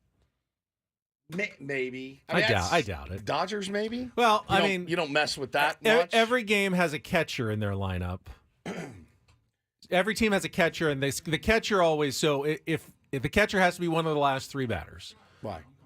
Well, if you're going to have the same top 6, because no team plays the same catcher every Dodgers game. Then don't do that. So the Dodgers can't, because Will Smith gets a day off occasionally because he's a catcher. So they can't do it because they have the catcher as one of their better players. So the only way you can do it is if you have the catcher in the bottom third of your order, which the Padres do, and have had the exact same line. Most lineups, they have guys that platoon around, and the Padres do as well. Yeah. They've had a Zokar move in a couple of games, and they've switched to third baseman a couple of times, but every single time it's happened in the bottom third of the order.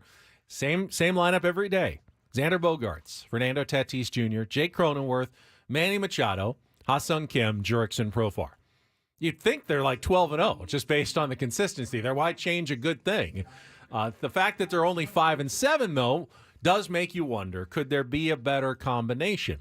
And it's not like the top of the order hasn't struggled in many of those games in, putting together rallies and runs on the board. So is it time for Mike Shildt to make a change at the top of the order? And what should he do if he is going to make that change? Because we've already talked about how you're kind of limited if you want to split up your righties.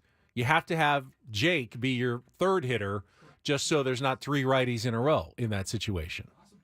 I don't know what I would do, to be honest, if given the pen and the paper today and said, all right, smart guy, you do it. Right? I don't know that I would do. I don't know what I would do differently. It's not like when a guy makes a case to move up in the lineup, a guy that's hitting well in Jackson Merrill's case, you also have to run the risk of moving him up and messing with the comfortability of hitting 9th and knowing he's hitting 9th and doing the job that a 9-hole hitter does. And it's different. You get different pitches in different spots. If I'm a pitcher and I know that this kid has good bat to ball skills, but he's probably not going to take me deep. I pitch him a little bit differently than I do if he's in a different spot. I don't know, man. It's not as simple as a spark by changing the lineup is going to make one bit of difference.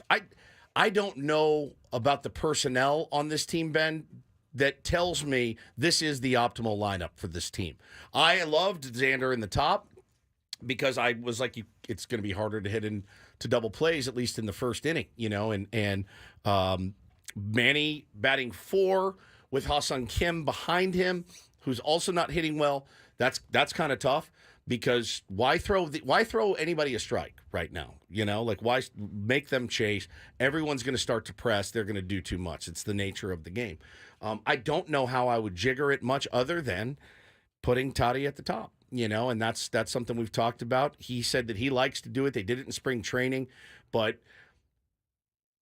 not being able to trust Xander essentially has earned him the leadoff spot in the order. I don't know if that's the best way to do it either, right? Like, I don't trust you, so I'm going to hit you first, right?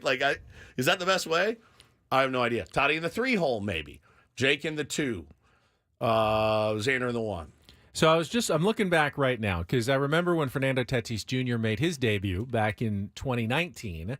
He was Andy Green had him in the 6th hole, and I thought, but pretty soon he moved his way up into the lineup. Right, he was doing really well.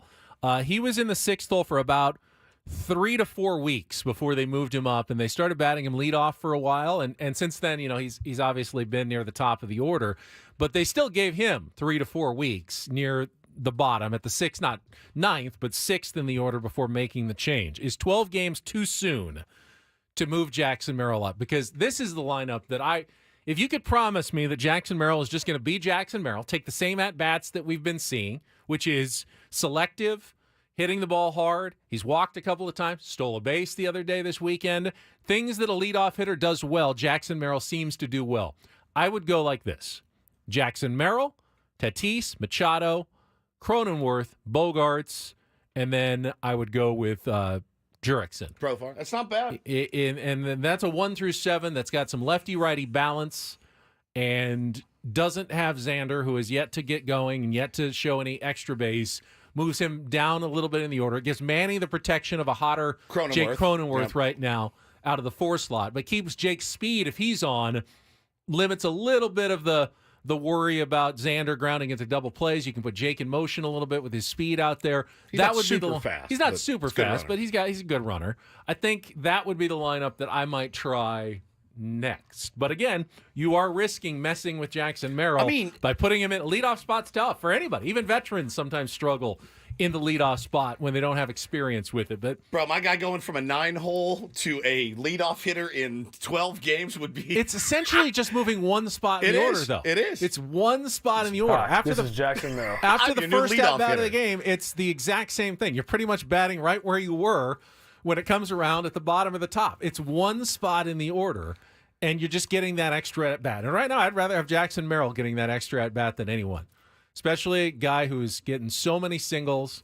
and could be on base a ton, for then Tatis and Machado and Cronenworth coming up behind him. I don't think it's a stupid idea by any stretch. I think it's a pipe dream, but I've been wrong before. I mean, I think Mike Schilt would have to play the psychological game. Here's what Mike Schilt had to say when he was pressed a little bit by the reporters after the game yesterday about, is it time to move Jackson Merrill up in the lineup? Gosh, man, what good at bats. What an approach.